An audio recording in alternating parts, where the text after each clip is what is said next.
बंदी छोड़ सतगुरु रामपाल जी परमेश्वर जी की जय हो। परमपिता परमात्मा सारी सृष्टि के रचनहार कुल मालिक असंख्य ब्रह्मांडों के स्वामी जगत गुरु तीनों लोकों में प्रवेश करके सबका भरण पोषण करने वाले राजाधिराज आत्माधार नाथों के नाथ देवों के देव महादेव सर्वेश्वर महेश्वर मृत्युंजय अजरो अमर आदि अनादि सनातनी प्रभु जगत पिता जगदीश्वर श्री श्री 1008 की उपाधि के वास्तविक अधिकारी अकाल मूरत शब्द स्वरूपी राम वासुदेव सर्वगतम ब्रह्म परम पूज्य प्रथम पूज्य परम संत परम पुरुष परम धनी परम दयालु सत्य कबीर हक्का कबीर अल्लाहु अकबर बाखबर अल्लाह ताला जगत के तारणहार जगत के मुक्तिदाता जगत के जगन्नाथ हारे के सहारे हिंदुओं के राम मुसलमानों के अल्लाह सिखों के वाहेगुरु ईसाइयों के मसीह दया के सागर दयानिधि करुणा के सागर करुणानिधि स्वयंभू परिभू संकट मोचन कष्ट हरण मंगल करण दुख भंजन अविगत कबीर निर्विकार निर्विषम परमात्मा अलय अलेख सतगुरु आदि अनादि सतगुरु असली मर्यादा पुरुषोत्तम असली राम असली कृष्ण असली घनश्याम असली मुरारी राजाओं के राजा महाराजाओं के महाराजा शहनशाहों के शहनशाह सम्राटों के सम्राट भगवानों के भगवान अल्लाहों के अल्लाह प्रभुओं के प्रभु मसीहाओं के मसीह सच्चे वाहिगुरु बाबाओं के बाबा पीरों के पीर सेठों के सेठ जगत सेठ सावलसा सेठ सर्वगुण संपन्न अनंत कोटि कलाओं के स्वामी अनंत कोटि ब्रह्मांडों के नायक योगियों में महायोगी ध्यानियों में महाध्यानी सिद्धों में परम सिद्ध ज्ञानियों में तत्व ज्ञानी ब्रह्म ज्ञानी महाज्ञानी परम ज्ञानी सर्वश्रेष्ठ ज्ञानी विज्ञानी युवा कबीर समरथ कबीर असमवात अमित ओझा सच्चे रहनुमा करीम अल्लाह सुभान अल्लाह दुनिया के अंतिम पैगंबर 8 सितंबर 1951 से गांव धनाना जिला सोनीपत हरियाणा भारतवर्ष की पावन भूमि पे प्रकट रियल कल की भगवान श्री नारायण साकार हरि श्री बाबा साहेब नूर अनंत परमात्मा संत श्रोमणी सतगुरु रामपाल जी परमेश्वर जी के चरण कमल में साध संगति से जुड़े हुए देश विदेश से आप और हम सभी सत्सेवक भाई बहनों का अनंत कोटि दंडवत।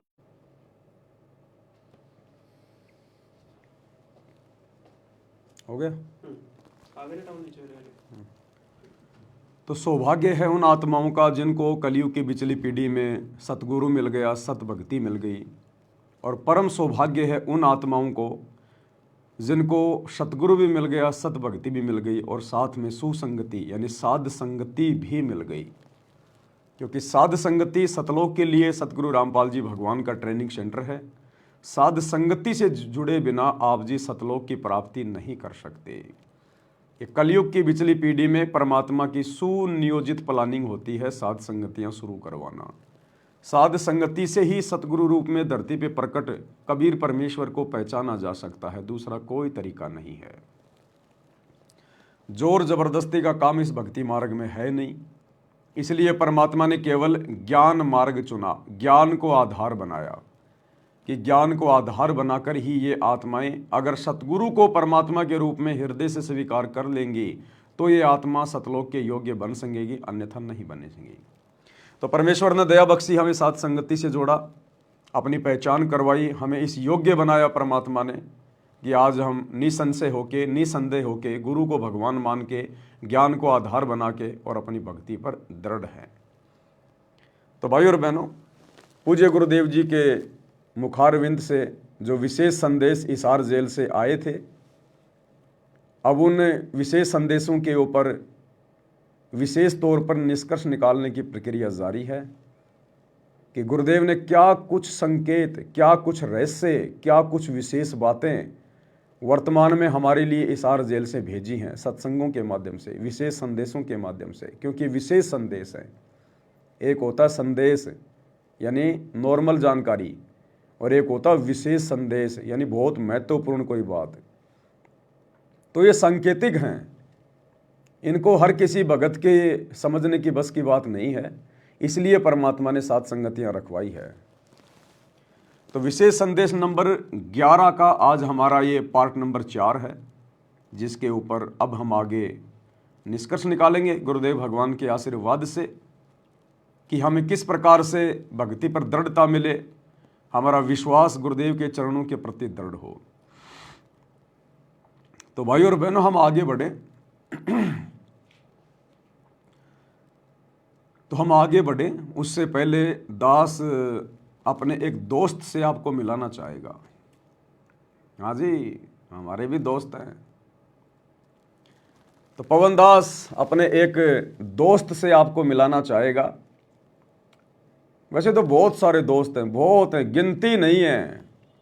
लड़कियां भी मेरी दोस्त हैं, लड़के भी मेरे दोस्त हैं, बहुत हैं मेरे दोस्त, बहुत बहुत बहुत, गिनती नहीं है।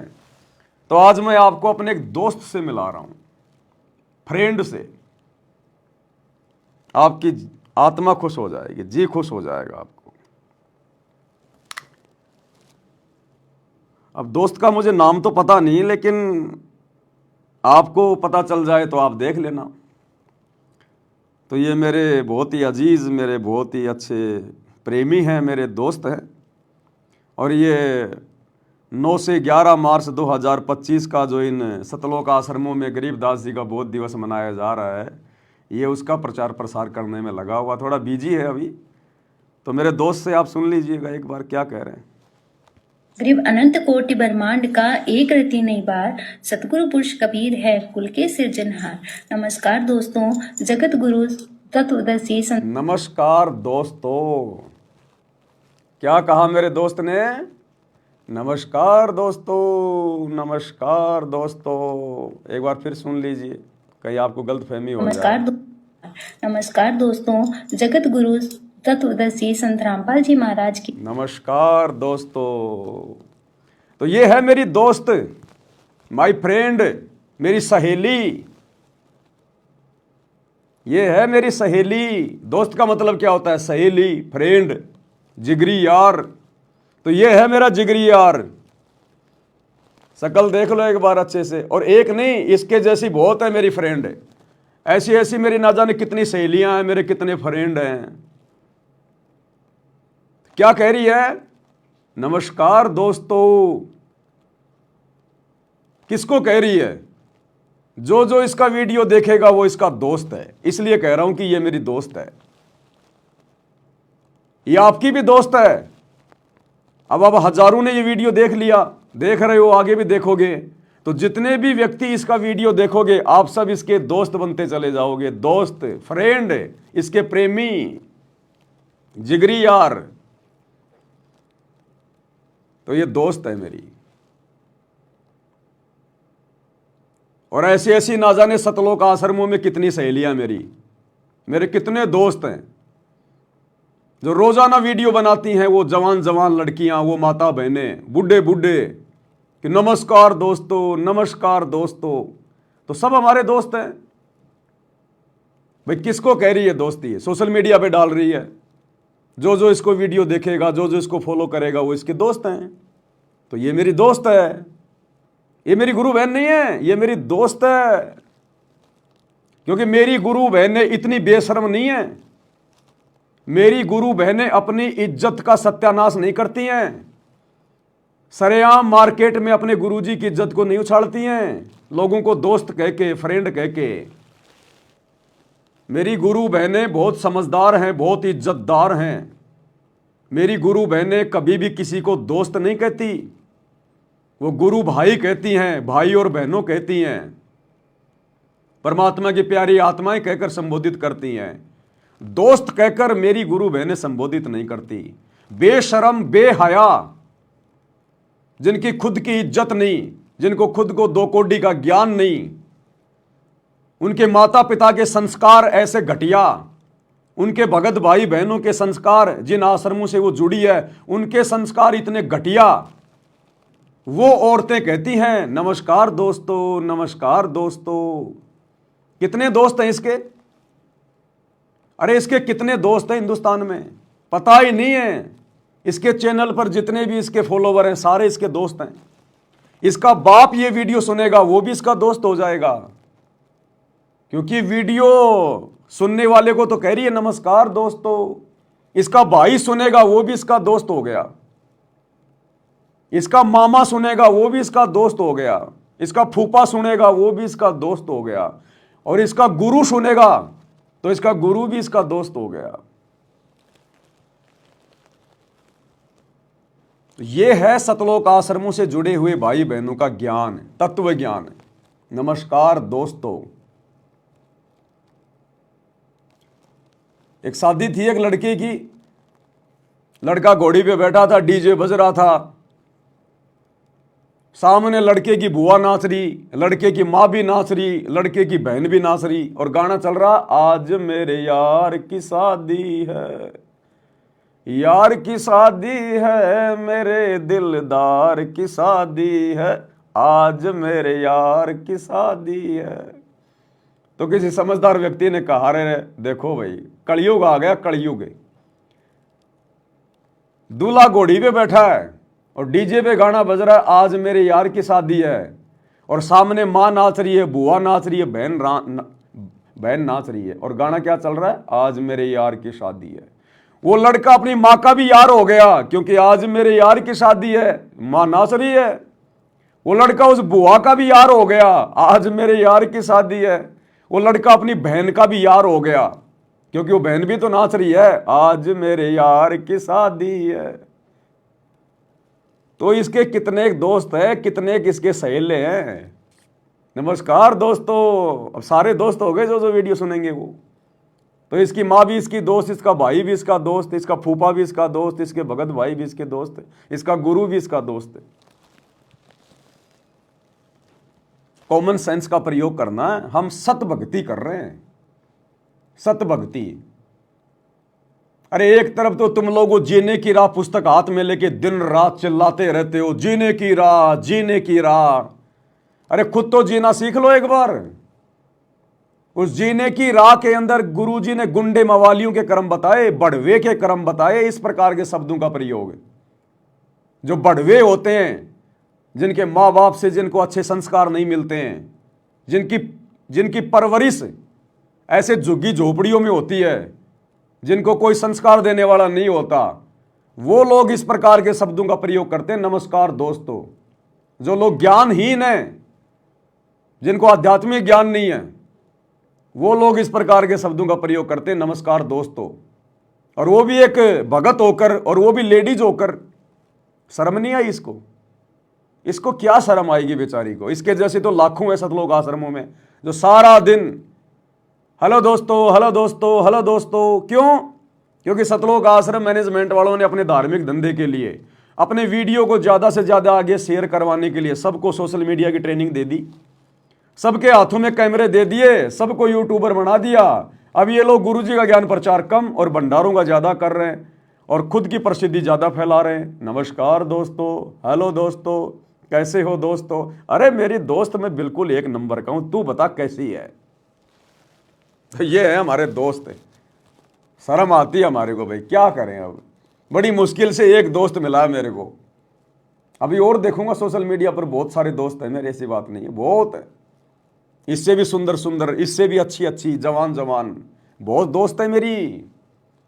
इनको शर्म आनी चाहिए। अपने आप को ये भगत कहती हैं, अपने आप को सतगुरु रामपाल जी की शिष्या कहती हैं। इनको शर्म आनी चाहिए, शर्म। इस बहन तक वीडियो पहुंचा देना, शेयर कर देना इसको ज़्यादा से ज़्यादा।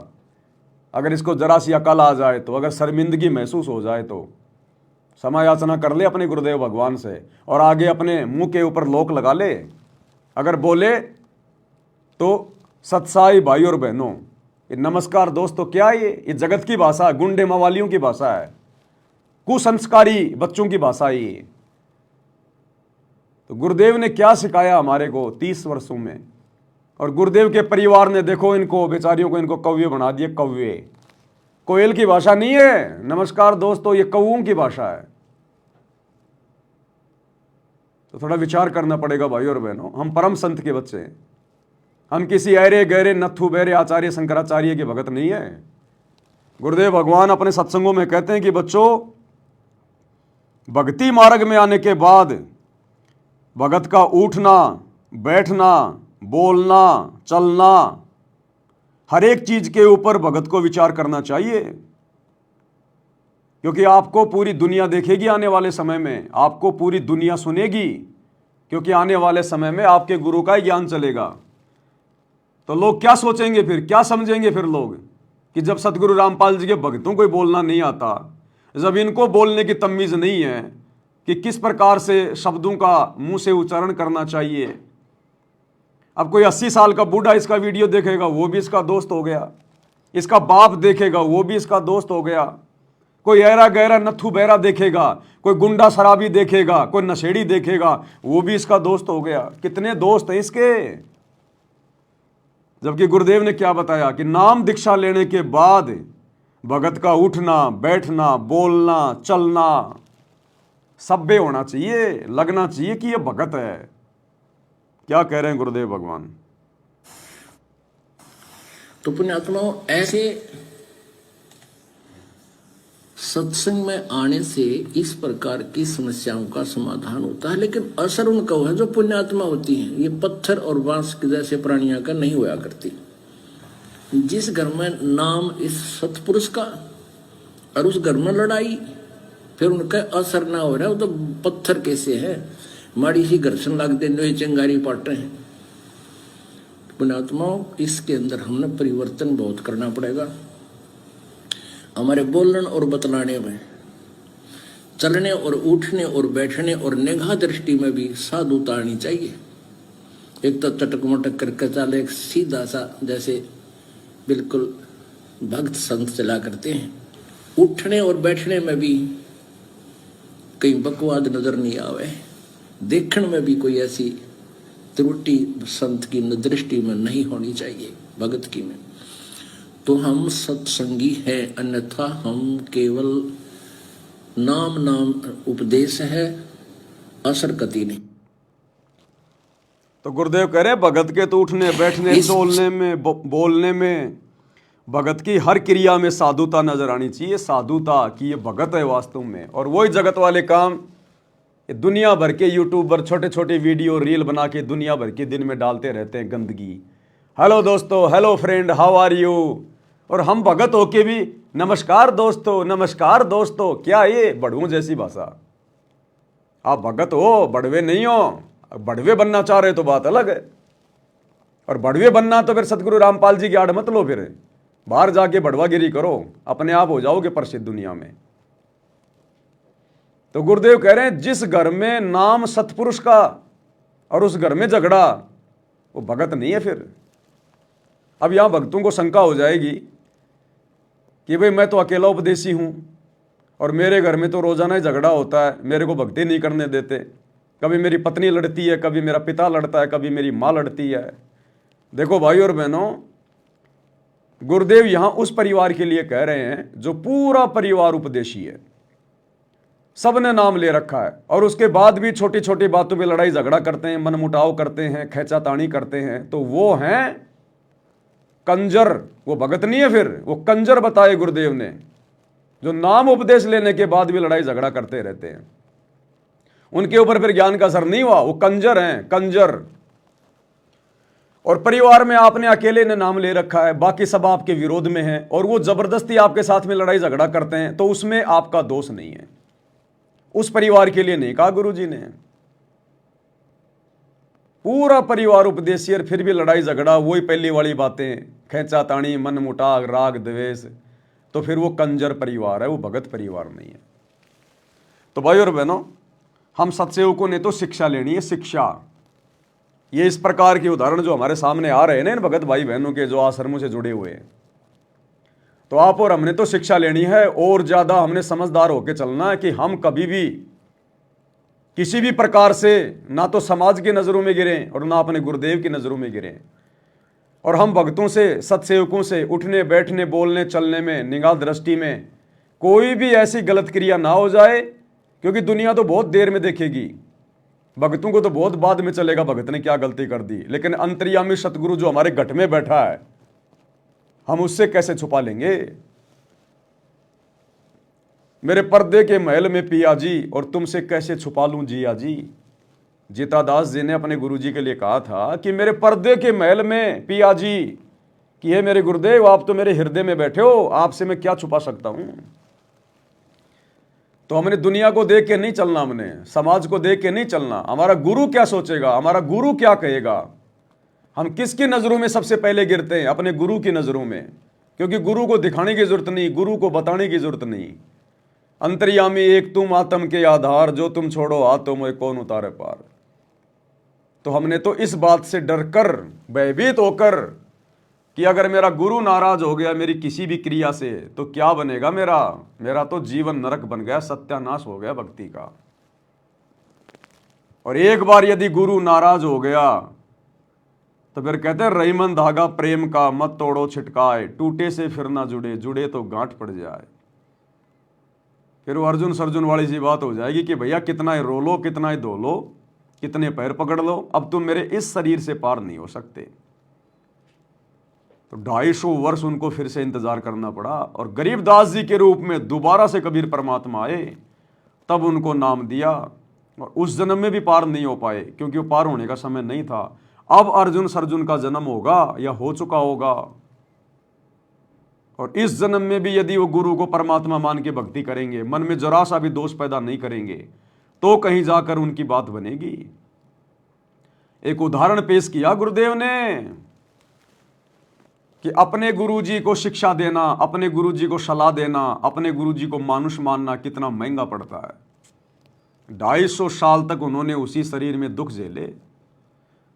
आज 60-70 साल के बाद आदमी का जीना मुश्किल हो जाता है, और 250 साल उन्होंने बुढ़ापा काटा, केवल एक गलती, गुरु को शिक्षा देना, गुरु को मानुष माना।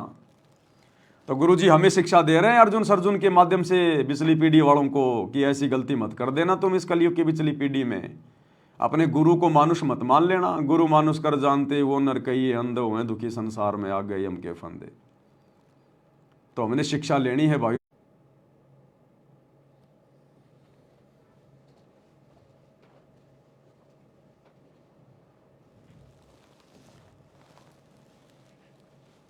तो जरा भी किसी नेता से, मंत्री से, प्रधानमंत्री से, एमएलए के मुख से अगर कोई इधर उधर की बात निकल जाती है तो मीडिया तुरंत उनकी बातों को पकड़ लेती है, अखबारों की सुर्खियां बन जाती है, मीडिया की हेडलाइन बन जाती है, मौका मिल जाता है विपक्ष वालों को।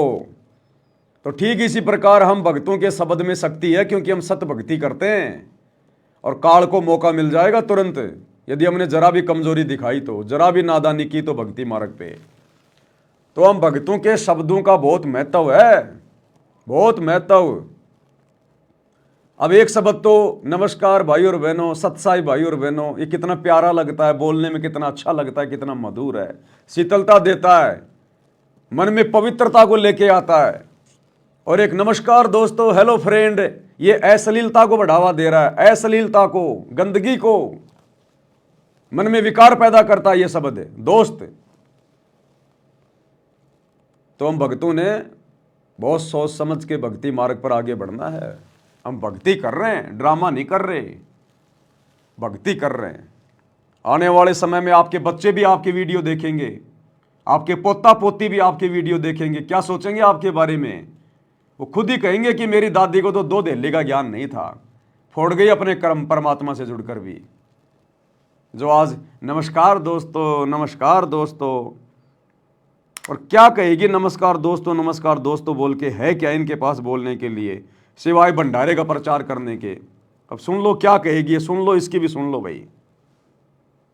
नमस्कार दोस्तों, जगत गुरु तत्वदर्शी संत रामपाल जी महाराज के सानिध्य में संत गरीबदास जी महाराज के बोध दिवस के उपलक्ष्य में 9, 10, 11 मार्च 2025 को एक विशाल भंडारे का आयोजन किया जा रहा है। इस विशाल भंडारे में अनेक कार्यक्रम आयोजित किए जा रहे हैं, जिसमें दहेज मुक्त विवाह, रक्तदान।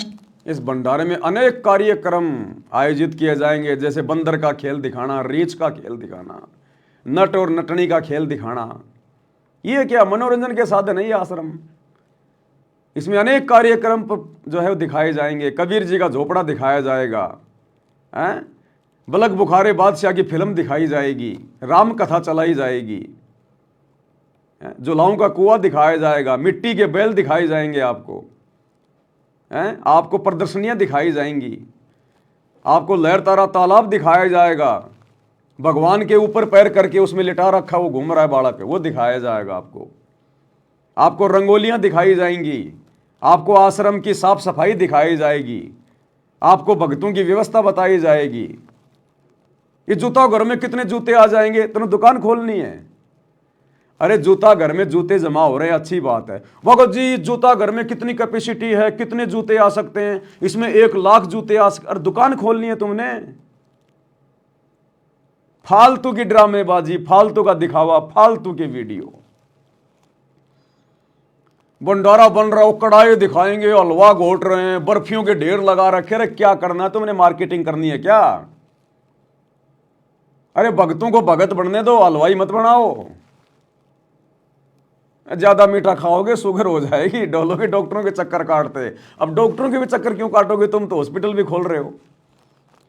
बीमार हो जाओगे तो कोई दिक्कत नहीं, तुम तो हॉस्पिटल भी तो खोल रहे हो। वो इसीलिए तो खोल रहे हो कि आने वाले समय में तुम्हारे को डर है कि हम बीमार होंगे। आने वाले समय में जब महामारी आएंगी तो तुम्हारे को डर है कि भक्ति तो हम कर नहीं रही, ड्रामेबाजी कर रहे हैं, तो बीमार तो होंगे। जैसे कोरोना में मर गए हजारों, ऐसे आने वाले समय भी हजारों मरोगे तुम। तो तुम्हें डर है कि बाहर जाएंगे तो लोग कहेंगे देखो बाबा रामपाल के भगत भी मर रहे हैं महामारी में, ये भी देखो बीमार हो रहे हैं, जबकि ये डंका पीटते थे हमारे गुरुजी भगवान है, परमात्मा है। तो ये सोच रहे हैं कि बाहर जाएंगे तो बेइज्जती होगी, भक्तों को यही पटक देंगे हॉस्पिटल में, और पीछे कोई शमशान घाट और बना देंगे थोड़े दिनों में। ये वहीं लगाओ उनको, राम नाम सत है, सत बोले अगत है। तो ड्रामेबाजी। गरीबदास जी का बताओ, अब गरीबदास जी क्या लगता है तुम्हारा भाई, तुम्हारा क्या नाता है गरीबदास जी से? अरे हमारा गरीबदास जी की वाणियों से मतलब था, और वाणियां गुरुजी ने हमें बता दी। अब गरीबदास जी का बोध दिवस और मरण दिवस और जन्म दिवस है, क्या लेना देना है? क्यों ड्रामेबाजी कर रहे हो भाई? ना तुमने गरीबदास जी को छोड़ा, ना अपने गुरु जी को छोड़ा, ना उस मुर्दे दाढ़ी मूछ वाली कबीर की फोटो को छोड़ा। अरे कहीं तो रुक जाओ, कहीं तो ब्रेक मार लो। कुछ नहीं है। तो यह है हालत सतलोक आश्रमों से जुड़े हुए भाई बहनों की। और सत्सेवकों के घरों में जाके देखो, सत्सेवकों के घरों में जिन्होंने अपने गुरु को हृदय से अपना परमात्मा मान लिया, उनकी भाषा देखो, उनकी बोलचाल देखो, उनका रहना सहना देखो, उनका संघर्ष देखो, उनकी भक्ति देखो। घर घर में बेड लग गए, गुरु जी को परमात्मा मान के विराजमान कर लिया। गीता अध्याय 3 श्लोक 13 के अनुसार घर घर में गुरु जी को भोग लग रहा है। छोटे छोटे बच्चे लेके चवर अपने गुरु जी के ऊपर भंडारा उनको करवाते समय, भोग लगाते समय चवर कर रहे हैं। और छोटी छोटी आत्माएं आंखों में आंसू भर भर के रोती हैं अपने गुरु जी के प्रेम में, अपने गुरु जी के प्रेम में आंखों में आंसू भर के रोती है। जाइन आश्रमों में सारा दिन वो रजाई के ऊपर, वो गद्दों के ऊपर छोटे छोटे बच्चे लौटते रहते हैं, खेलते रहते हैं। कोई कबड्डी खेल रहा है, कोई क्या खेल रहा है? और सत्सेवकों के घरों में छोटे छोटे बच्चे परमात्मा के प्रेम में रो रहे हैं, क्योंकि अपनी विशेष आत्माओं को परमात्मा ने 7 संगतियों में जन्म दिया है, 7 संगतियों से जोड़ा है। देखो छोटे छोटे बच्चे कैसे रो रहे हैं अपने गुरु जी को भोग लगा के। टॉफी के लिए नहीं रो रहे, पैंट शर्ट के लिए नहीं रो रहे, अपने गुरु जी की सेवा करते करते रो रहे हैं, क्योंकि पिछले जन्म की विशेष आत्मा है। ये है वो धर्मदास जैसी आत्मा, रामानंद आत्मा, सेव शमन वाली आत्मा, बलक बुखारे वाले, ये हैं वो आत्माएं जो अपने गुरु जी के प्रेम में उनकी सेवा करते करते रो रहे हैं। तो एक तरफ तो ये सतलोक आश्रम वाले 60-60 साल के बन बन के यूट्यूबर, हेलो दोस्तों बेशरम, और एक सत्सेवक देखो छोटे छोटे बच्चे।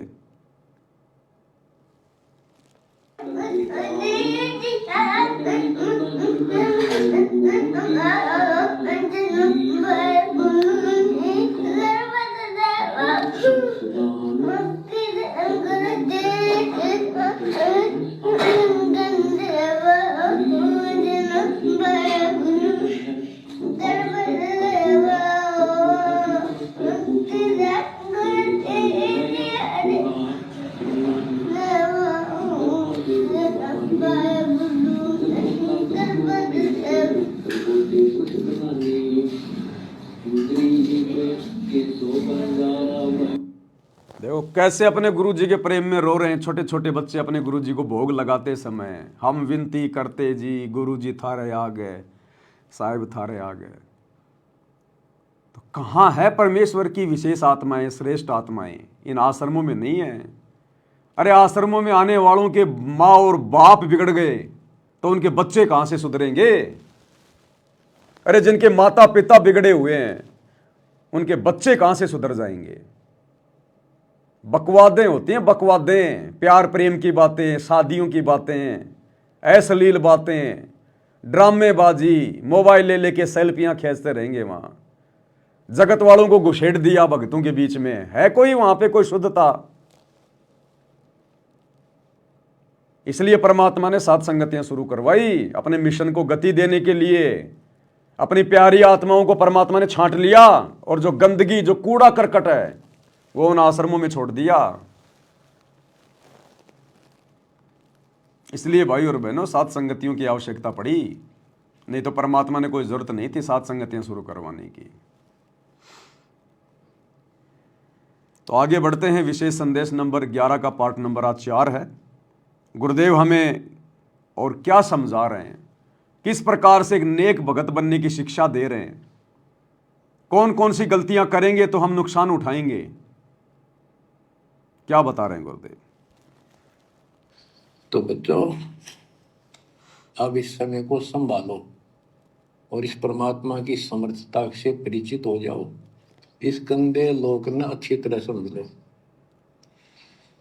यहां तुम नहीं रह पाओगे और एक अंदर कसक बनाए रखो नारी कि ठीक है, जब तक यहाँ है खूब परिवार में मिलकर रहो और सब ना अपने मालिक की बातों में वो जाकर रखो और गप्पे कम मारो। और गप्पे मारने की बकवाद पे मतलब की है अपना जब टाइम लगा मालिक की चर्चा शुरू करते, कोई कथा देख ले, कोई वैसे भाई बहन की चर्चा करो, देखो उनको इतना दुख था, मालिक की दया से इतना सुख होगा। इससे ये मन का लगाम डली रहेगी। यदि तुम सत्संग सुनने के बाद फिर बाद में वही अपने गृहस्थी बेतु की बातें करती हो, फोन पर बैठ कर करते रहते हो, फलाने से मर ले, दकने से कर ले, तो इनसे मालिक राजी नहीं होगा, आपको कष्ट शुरू हो जाएगा। सब जानते हैं अंतर्यामी परमात्मा, ये ना सोचो हिसार जेल में बैठ गए तो ये कैद हो गए। वर्तमान में संगत में जो चल रहा है 90%, जो बकवादें चल रही हैं, उन बकवादों के आधार से अंतर्यामी भगवान हिसार जेल से बैठ के कह रहा है कि फालतू में इधर उधर घूमने से, कहीं हांडने से अच्छा है गुरु जी की अपनी कोई कथा सुन लो, अपने किसी भगत भाई बहन से परमात्मा की कोई चर्चा कर लो, अपने रिश्तेदारों से बात करने से अच्छा है गुरु जी का सत्संग सुन लो, इधर उधर धक्के खाने से अच्छा है। ये बकवाद छोड़ो, नहीं तो फिर वही समस्या वापस आ जाएंगी तुम्हारे सामने, फिर वही दुख शुरू हो जाएंगे। तो अंतर्यामी को सब पता है, ये अंधा नहीं है, पागल नहीं है, ये सब देख रहा है, सारी राम कहानी देख रहा है। यही देखने के लिए तो जेल में जाके बैठा है कि मेरे सामने तो बकवाद ये करते नहीं और मेरे पीछे से देखता हूं कौन कौन बकवाद करेगा, कौन कौन ज्ञान को आधार बना के चलेगा। तो ये देखने के लिए, हमारी परीक्षा लेने के लिए तो जेल में बैठा है। और आज जेल में बैठकर सब कुछ देखकर सत्संग के माध्यम से बाहर संदेशा भेज रहा है कि मैं सब कुछ देख रहा हूं तुम्हें, तुम ये ना सोचना कि मुझे पता नहीं है। तो सारी बातें कह दी गुरु जी ने कि तुम थोड़ी बहुत देर सत्संग सुनते हो, उसके बाद में वो इधर उधर की बातें शुरू कर देते हो, रिश्तेदारों से बातें तुम जो है शुरू कर देते हो। क्या काम आई तुम्हारी वो बातें? अरे 2 किलो हलवा बनाया, थोड़ी देर में एक मुट्ठी उसमें बालू रेत की डाल दी, क्या काम आया? आधा घंटा 1 घंटा सत्संग सुना, तुम्हारे भाव बने, और 2 मिनट बाद में अपनी बुआ से बात करने लग गया, अपनी मामी से बात करने लग गया, फिर वही दुनिया भर की इधर उधर की बातें, फिर तूने अपने मन को गंदा कर लिया। तो ये भैया, ये गंदी राजनीति में जाना, नेताओं के पीछे धक्के खाना, जाटों के आरक्षण में जाना, गुंडों की सीबीआई जांच करवाना, जाटों की धर्मशाला बनवाना, स्टेडियम बनवाना, ये बकवादें हैं, बकवादें। ये दुनिया वालों को आश्रमों में बुलाना, जबरदस्ती निमंत्रण दे दे के भक्तों का ध्यान बटाना। अब वो नेता लोग आएंगे, साथ में 10-12 और आएंगे, हैं, किसी ने क्या पहन रखा है, कोई क्या खा रहा है, कोई क्या कर रहा है, कोई क्या बात कर रहा है। अब पूरी पब्लिक उनकी तरफ देखने लग जाती है जैसे कोई प्रधानमंत्री आ गया हो, क्योंकि संगत को भी तो अब इतना ज्ञान नहीं है ना, संगत भी तो देखा देखी में जुड़ी हुई है। तो उन लोगों को देख के फिर संगत भी फिर वैसे ही विचार आएंगे, वो भी उसी दादागिरी में चल पड़ती है। तो गुरुदेव कह रहे हैं फिर बाद में दुख उठाओगे, परेशानियां उठाओगे, तुम्हारा बाप तुम्हें एक नेक भगत बनाने के लिए जेल में जाके बैठा है ताकि तुम सुधर जाओ। ये परीक्षा चल रही है, इसमें अच्छे से इसमें आंसर दे दो। जब रिजल्ट आएगा ना तब पता चलेगा, रोगे फिर सर पे हाथ रख के। तो स्पष्ट कर दिया गुरुदेव ने कि ये ना सोचना मैं जेल में बैठा हूं, मुझे कुछ पता नहीं है बाहर क्या हो रहा है। ये परीक्षा चल रही है इसलिए कुछ नहीं बोल रहा, चाहे कोई सही लिखो चाहे कोई गलत लिखो। परीक्षा के समय में विद्यार्थी चाहे सही लिखे चाहे गलत लिखे, टीचर कुछ नहीं बोलता, खाली देखता है। तो जेल में जाके गुरुजी बैठ के सब देख रहे हैं तुमने बाहर जो जो कुकर्म किए हैं, जो जो कुकर्म तुम कर रहे हो, भक्ति को जो हल्के में ले रहे हो, सब देख रहा है वो परमात्मा। लेकिन परीक्षा का समय वो कहेगा कुछ नहीं, संकेत कर दिया इन विशेष संदेशों में, समझने की जरूरत है। गरीब स्वर्णादन देह दिल, तन मन नहीं मुकाम, कौन महल हंसा गए, कहाँ लिया विश्राम। गरीब चार मुक्ति बैकुंठ बट, सपतपुरी सैलान, आगे धाम कबीर का हंस न पावे जान। अब क्या बताते हैं कि ये जैसे चार मुक्ति, बैकुंठ, शपथपुरी, ब्रह्मलोक, काल का 21 ब्रह्मांड का क्षेत्र लोक, अक्षर पुरुष का 7 ब्रह्मांड का लोक, इन सब से परे कबीर भगवान का स्थान है। गिरिव चार मुक्ति बैकुंठ बट, सप्तपुरी शैलान, आगे धाम कबीर का हंस ना पावे जान। के वहाँ सामान्य साधना से या काल तक की भक्ति से वहाँ नहीं पहुंचा जा सकता है। तो उसके लिए क्या बताते हैं, इस परम पिता परमात्मा की शरण माना होगा, कबीर साहब की शरण। गरीब काया काशी मन मगर, दोहों के मद कबीर, काशी तज मगर गया पाया नहीं शरीर। गरीब काया काशी मन मगर, अरस कुरस बीच मुकाम, जहां दुलहदी घर किया आदि अंत विश्राम। बच्चों, परमात्मा कहते हैं कि वो दुल्हा सतलोक में निवास करता है और वहां जाने के लिए आपको पूर्ण गुरु की आवश्यकता पड़ती है और अपने मन का दोष दूर करना होगा। सतलोक जाने के लिए क्या करना होगा? अपने मन का दोष दूर करना होगा। मन का सबसे बड़ा दोष क्या है? अपने गुरु जी को अपने जैसा मानना, अपने गुरु को अपने जैसा मानुष मानना, एक व्यक्ति मानना, एक इंसान मानना, मां के गर्भ से जन्म लेकर पैदा हुआ मानना, यह सबसे बड़ा दोष है, सबसे बड़ा दोष। अरे बाकी दोष तो सतगुरु ज्ञान देके समाप्त करवा देते हैं, धीरे धीरे पता चल जाता हमें।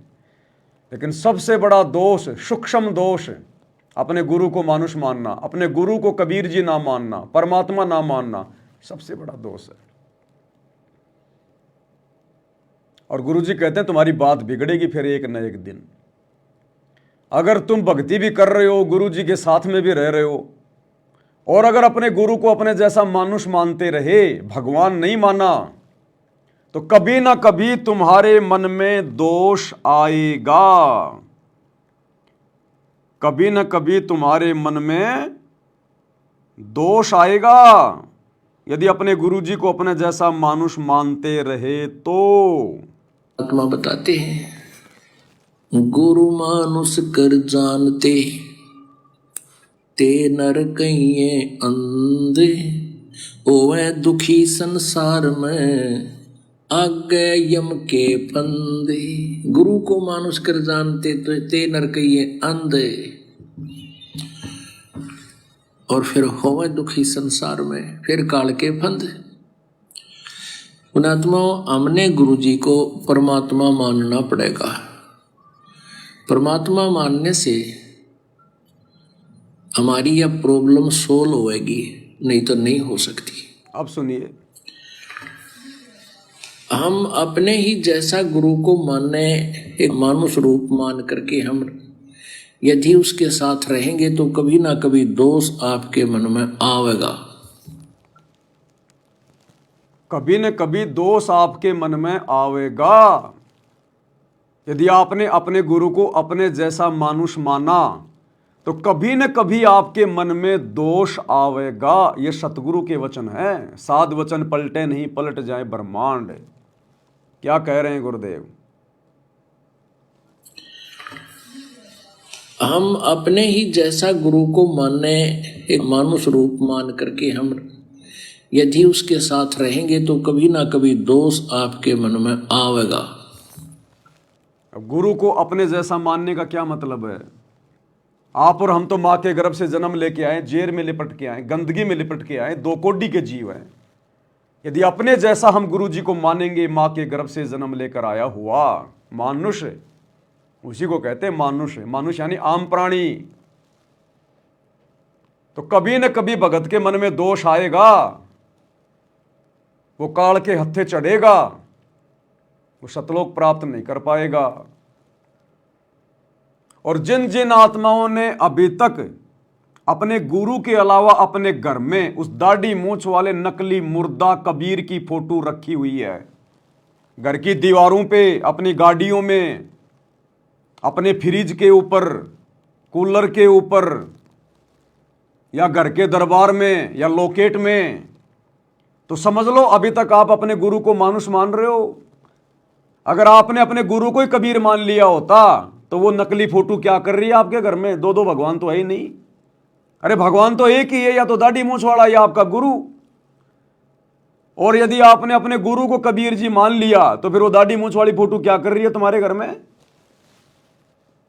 तो जिन जिन के घरों में वो दाढ़ी मूंछ वाली फोटो विद्यमान है कहीं भी, जिनके लोकेट में, इसका मतलब अभी आपने गुरु को मानुष ही मान रखा है।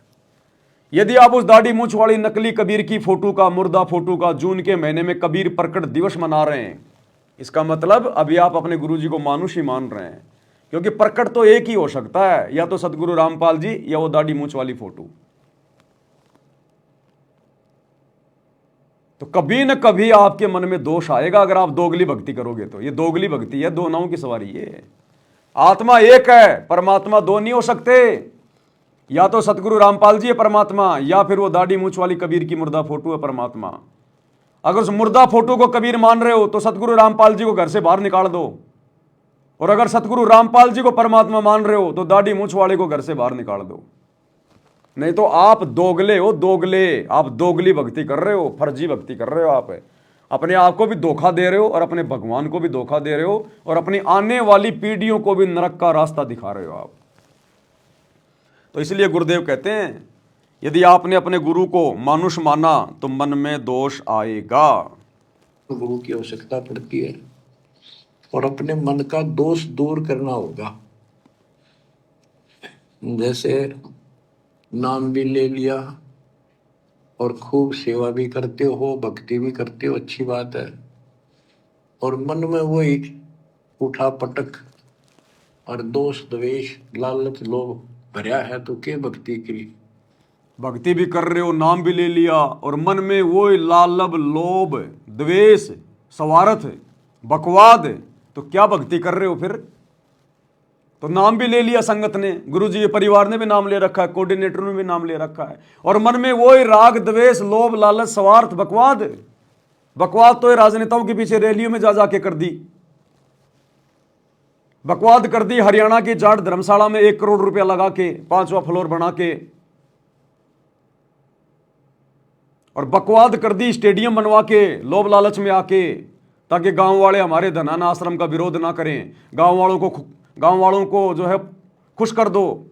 स्टेडियम बना दिया करोड़ों रुपए का कि बच्चे खेलते रहेंगे बैडमिंटन। जाटों के आरक्षण में जाके बैठ गए, करोड़ों रुपया दे दिया। क्या लगते हैं तुम्हारे? फूफा जी लगते हैं क्या वो? क्या मतलब था तुम्हारा भक्ति में आने के बाद किसी के आरक्षण में जाके बैठना? तो ये बकवादें, गुंडों की सीबीआई जांच, बकवादें, महाबकवादें। अरे आम नकली संतों के भगत भी गुंडों की सीबीआई जांच का समर्थन नहीं कर सकते। बता दो, उस राजस्थान के गैंगस्टर आनंदपाल सिंह की सीबीआई जांच का समर्थन किसी भी संत ने किया हो तो किसी भी संत के भक्तों ने किया हो तो, और नालायकों तुम कहते हो कि हम तत्वदर्शी संत के भगत हैं, और तुम जाके उसकी रैलियों में बैठ गए, उनके धरने में जाके बैठ गए राजपूत करनी सेना के साथ में। तुम्हारी बुद्धि में कीड़े चल रहे हैं, कीड़े, काल बैठा है तुम्हारी बुद्धि पे। बता दो किसी भी संत ने हरियाणा के जाट आरक्षण का समर्थन किया हो तो? अरे संत अगर इस काल के लोक में आरक्षण के लिए लड़ाई लड़ेंगे तो अपने भक्तों का क्या क्या खाक मोक्ष करवाएंगे?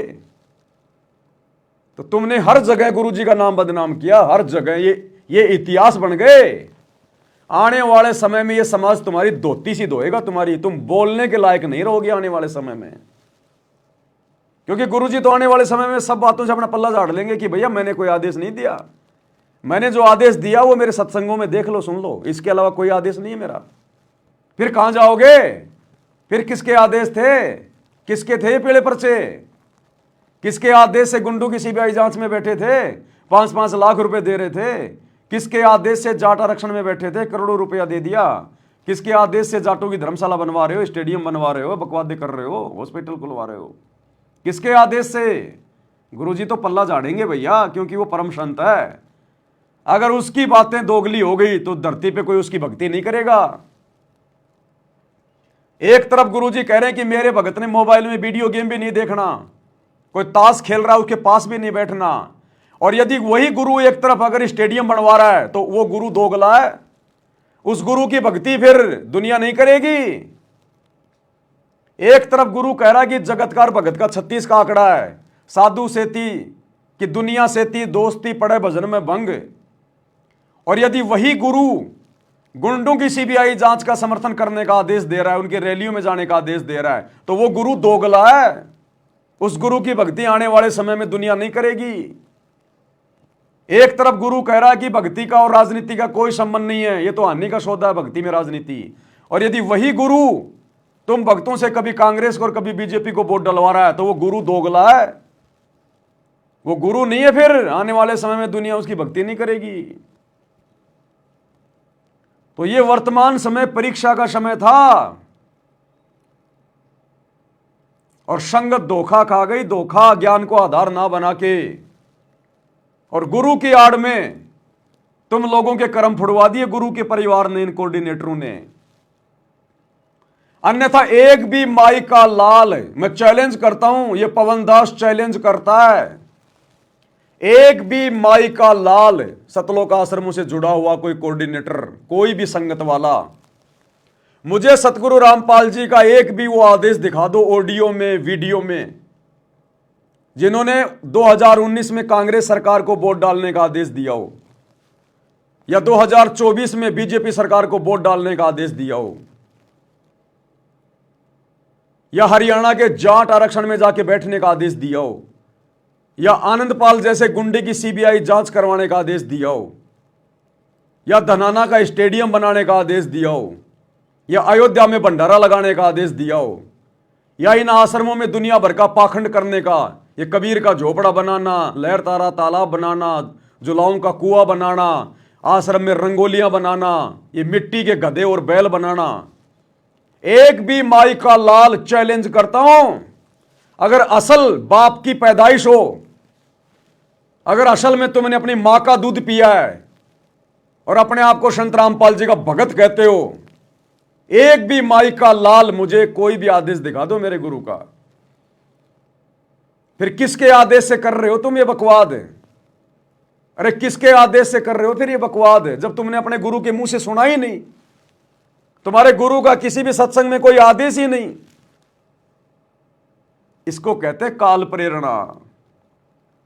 काल प्रेरणा, काल की भांग का नशा चढ़ रखा है, तुम्हें पता ही नहीं है कि हम क्या कर रहे हैं। तुम्हें चाहे कोई गधे पे बैठा दो गुरु जी का नाम लेके, चाहे कोई हाथी पे बैठा दो, तुम्हें असर ही नहीं पड़ता। तो ऐसे बाखबर को परमात्मा ऊपर नहीं लेके जाता। फिर ऐसे बेखबर परमात्मा के योग्य नहीं है। अरे जिनको गू का और गोबर का नहीं पता कि गू का टेस्ट कैसा होता है और गोबर का टेस्ट कैसा होता है, उनको चाहे कोई गू खिला दो चाहे गोबर खिला दो, उनको पता ही नहीं है। चाहे आश्रम में भंडारा लगा दो और चाहे अयोध्या में राम मंदिर में भंडारा लगा दो, इनको पता ही नहीं चलता हम क्या कर रहे हैं। तो ऐसे भक्ति नहीं चलेगी। यही बात कह रहे हैं गुरुदेव भगवान। ये नाम भी ले लिया और फिर बकवाद वही नहीं चलेगा। और खूब सेवा भी करते हो, भक्ति भी करते हो, अच्छी बात है, और मन में वही उठा पटक और दोष द्वेष लालच लोभ भरा है, तो क्या भक्ति करी? कुछ नहीं। एक समय की बात है, गोपीचंद तथा भर्तरी ये दोनों राजा थे। गोपीचंद और भर्तरी दोनों राजा थे। कथा सुना रहे हैं गुरुदेव। उन्होंने राज्य भी त्याग दिया, गुरु से नाम भी ले लिया गोरखनाथ से, लेकिन लोभ लालच फिर भी नहीं छूटा। किसी ने पान खा के थूक रखा था, चांदनी रात में चमक रहा था, उसने लाल समझ के हाथ मारा उस पे। बोला यार भाई तू राज्य छोड़ के आ गया हैं, और तेरी नीयत फिर भी वही है। तो इसी प्रकार ये गुरु का परिवार, ये कोऑर्डिनेटर कह रहे हम भक्ति कर रहे, हम सतलोक जाएंगे, इंद्र दा राज कागदा विष्टा ना भोगा इंद्राणी नू, और हरियाणा के जाटों को भोग रहे हो, उनके आरक्षणों में जाके उनकी जूतियां चाट रहे हो, गुंडों को भोग रहे हो, गुंडों की सीबीआई जांच का समर्थन कर रहे हो, तुम काल को भोग रहे हो, अयोध्या में जाके भंडारा लगा रहे हो तुम, अपने स्वार्थ में आके, लोभ लालच में आके, अपने स्वार्थ में आके भर्तरी की तरह, और स्टेडियम बनवा दिया तुमने ताकि हमारा आश्रम बन जाए, गांव वाले रोका टोकी ना करें। तो क्या अंतर है? अरे क्या अंतर रह गया फिर गोरखनाथ की भक्ति में और सतगुरु रामपाल जी की भक्ति में? ये कथाएं क्यों सुना रहे हैं गुरुदेव? नालायकों, इतने वर्षों तक ये कथाएं गुरुजी अगर किसी गधे को सुनाते ना, वो गधा भी सतलोक जाने के लिए तैयार हो जाता, लेकिन तुम्हारी गंदी वृत्ति सूअर की तरह यहीं पर गंदगी में नाक रगड़ने की बनी हुई है। क्या कह रहे हैं गुरुदेव? वह गोपीचंद तथा भर्तरी ये दोनों राजा थे, और राजाओं के पास कोई कमी नहीं होती धन की, सारा सुख होता है, पैसे हीरे मोती लाल। परमात्मा पाने के लिए उस सारे सुख को छोड़कर और गोरखनाथ जी के शिष्य बन गए। कति त्यागी बैरागी हो गए, तन पर एक लंगोट रखे, हाथ में करमंडल, जैसा उनका वेशभूषा होती है वो रखते। एक दिन गोपीचंद और भर्तरी जा रहे थे रात्रि में, चांद की रोशनी अच्छी थी, किसी ने रास्ते में पान खाकर थूक रखा था और उसका बुलबुला सा बन गया। ये दोनों वहां जा रहे थे तो चांद की रोशनी में वो बुलबुला सा चमका। भर्तरी को लगा कि ये लाल पड़ा है, लाल हीरा। उसने एकदम उस पर हाथ मारा ठाण खातर, उसका हाथ धस गया थूक में। अरे गोपीचंद हंसे। गोपीचंद बोले, नाथ जी क्या मिल गया ऐसा? कैसे बैठ गए चलते चलते? हाथ ने बुला रहा तारा गजब हुई हो, लक्ष्य थूक रखा था, मैंने सोचा लाल है। गोपीचंद बहुत हंसा, बोले जी लाल छूटे नहीं अभी तक। बोला भाई ये मन बड़ा निकम्मा है, मैंने सोची अब ठालिया डपड़ा पड़ा के काम होगा, इधर भंडारे कराएंगे, खर्च कर देंगे। तो इसी प्रकार भाई और बहनों, उस गोपीचंद की तरह ये सत्सेवक भाई बहन गुरुजी के परिवार पे हंस रहे हैं, इस लाखों की मूर्ख संगत पे हंस रहे हैं। ये राजनीति, ये काल का थूक है जो इनको चमकता हुआ लाल दिखाई दे रहा है, इन सतलोक आश्रम वालों को, गुरुजी के परिवार को, कोऑर्डिनेटरों को। वो काल का थूक है, टट्टी है काल का। और हम सत्सेवक हंस रहे हैं इनकी मूर्खता को देख के, गुरुजी के परिवार की मूर्खता को देख के, भक्तों की मूर्खता को देख के। हमें गोपीचंद की तरह हंसी आ रही है कि गधो, नालायको, क्या भक्ति करी तुमने? क्यों भक्ति का ड्रामा कर रहे हो? क्यों भगत बनने का ढोंग कर रहे हो तुम? तुम्हारा ये लोभ लालच अभी नहीं छूटा, ये बकवास तुम्हारी अभी भी नहीं छूटी। वो काल का थूक राजनीति जिसमें तुम खुद भी नाक रगड़ रहे हो, जीभ से चाट रहे हो, भक्तों को भी जीभ से चटवा रहे हो। वो जाट आरक्षण, काल का थूक, तुम उसको लाल समझ के वहां बैठ रहे हो, उसके ऊपर करोड़ों रुपया लगा रहे हो चंदे में। ये जाटों की धर्मशाला बनवाना, काल का थूक, स्टेडियम बनवाना, काल का थूक। हमें भी हंसी आ रही है तुम्हारी इस नादानी पर, बेवकूफी पर। इन गधों ने क्या सीखा 24 घंटे गुरुजी के साथ रहकर पिछले 20-30 वर्षों में। अरे सतसेवकों ने तो अभी अपने गुरुजी की साक्षात सूरत भी नहीं देखी, शकल भी नहीं देखी, केवल फोटो में देखी है। क्योंकि ज्यादातर भाई बहन संकल्प लेके भक्ति कर रहे हैं, संकल्प लेके। तुम नालायकों सार शब्द लेकर भी थूक चाट रहे हो काल का। और जिन्होंने संकल्प ले रखा है वो तुम्हें समझा रहे हैं कि थूक मत चाटो। नालायकों, क्या समझा तुमने गुरुजी से? फिर क्या तुमने ज्ञान समझा? क्या भक्ति करी फिर तुमने? अभी भी तुम थूक ही चाट रहे हो दुनिया का। तो हमें हंसी आ रही है भर्तरी गोपीचंद की तरह।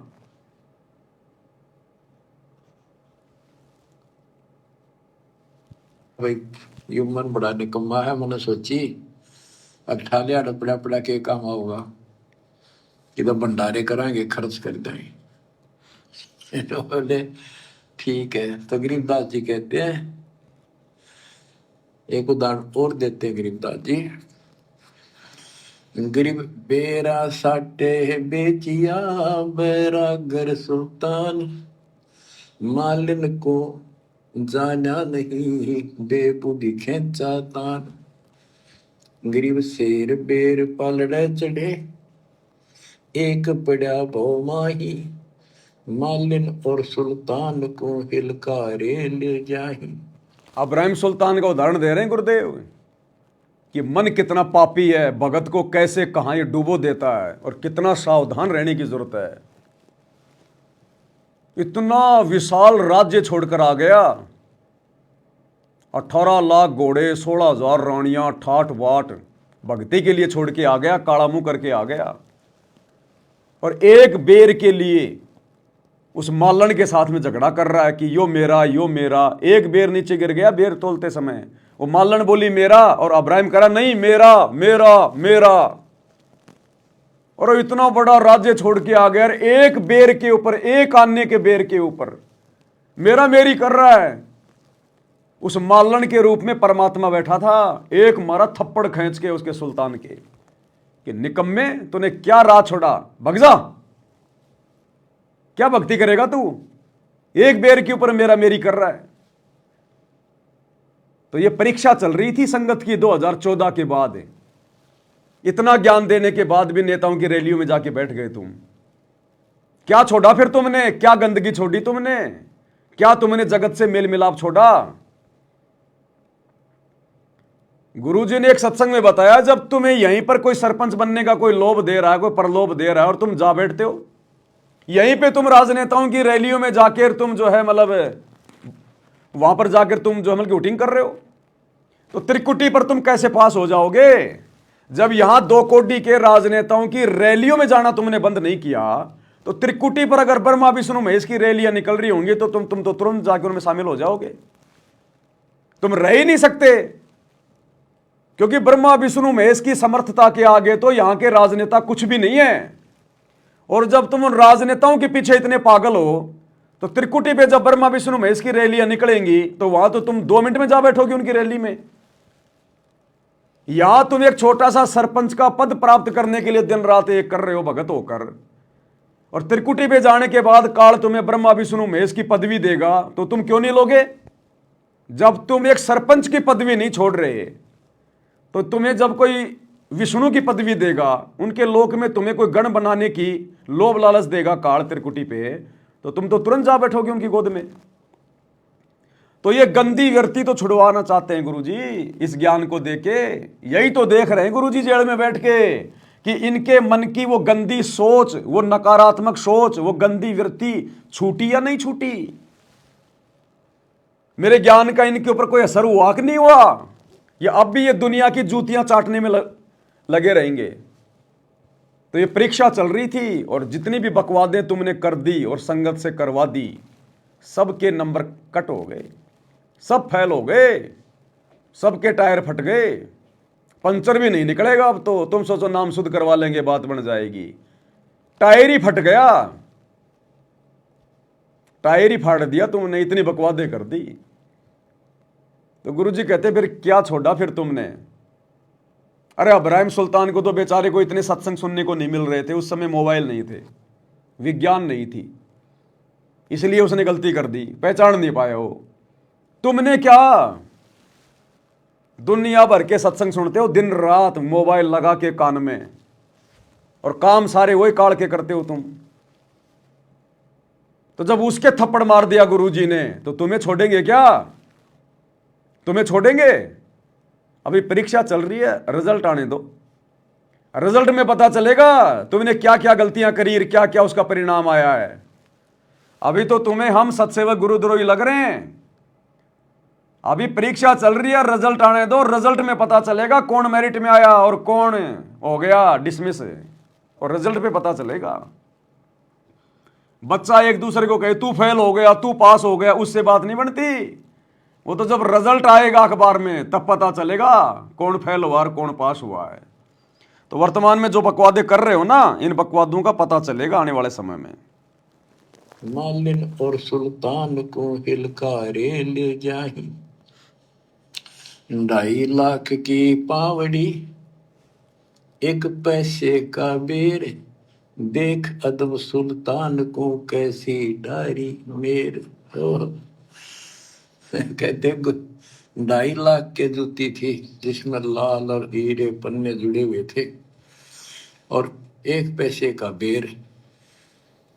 यानी मालन ने कहा कि बेर जो है 2.5 आने का शेर दूंगी, 2 आने के शेर।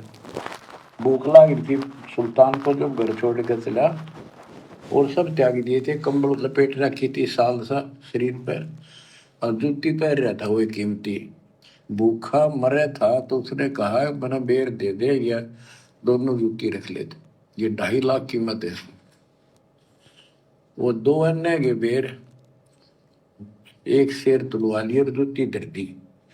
33 में 1 बेर पालने से नीचे गिर गया तराजू से। सुल्तान ने ठाया पटदेश, और मालन ने उसके ऊपर हाथ रख लिया कि मेरा है। सुल्तान का मेरा। परमात्मा कहते हैं यूं देखा अदब सुल्तान ने कैसे छोड़ी मेरे, यानी के लालच छोड़ा। अरे लालच तो नो का नो दिन बैठा तू तो अंदर मन में वो बकवाद बता, ये नहीं विचार किया 2.5 लाख की पावड़ी जुत्ती डाल दी 1 पीसे के बेर के ऊपर, क्यों बकवाद कर रहे हैं। तो ये सारी दोष आपान निकालना पड़ेगा।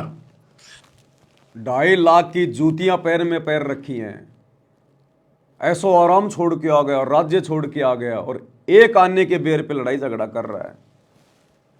अरे नालायको, ये सतभक्ति देख के तो गुरुजी ने हमें देवताओं से भी उत्तम बना दिया।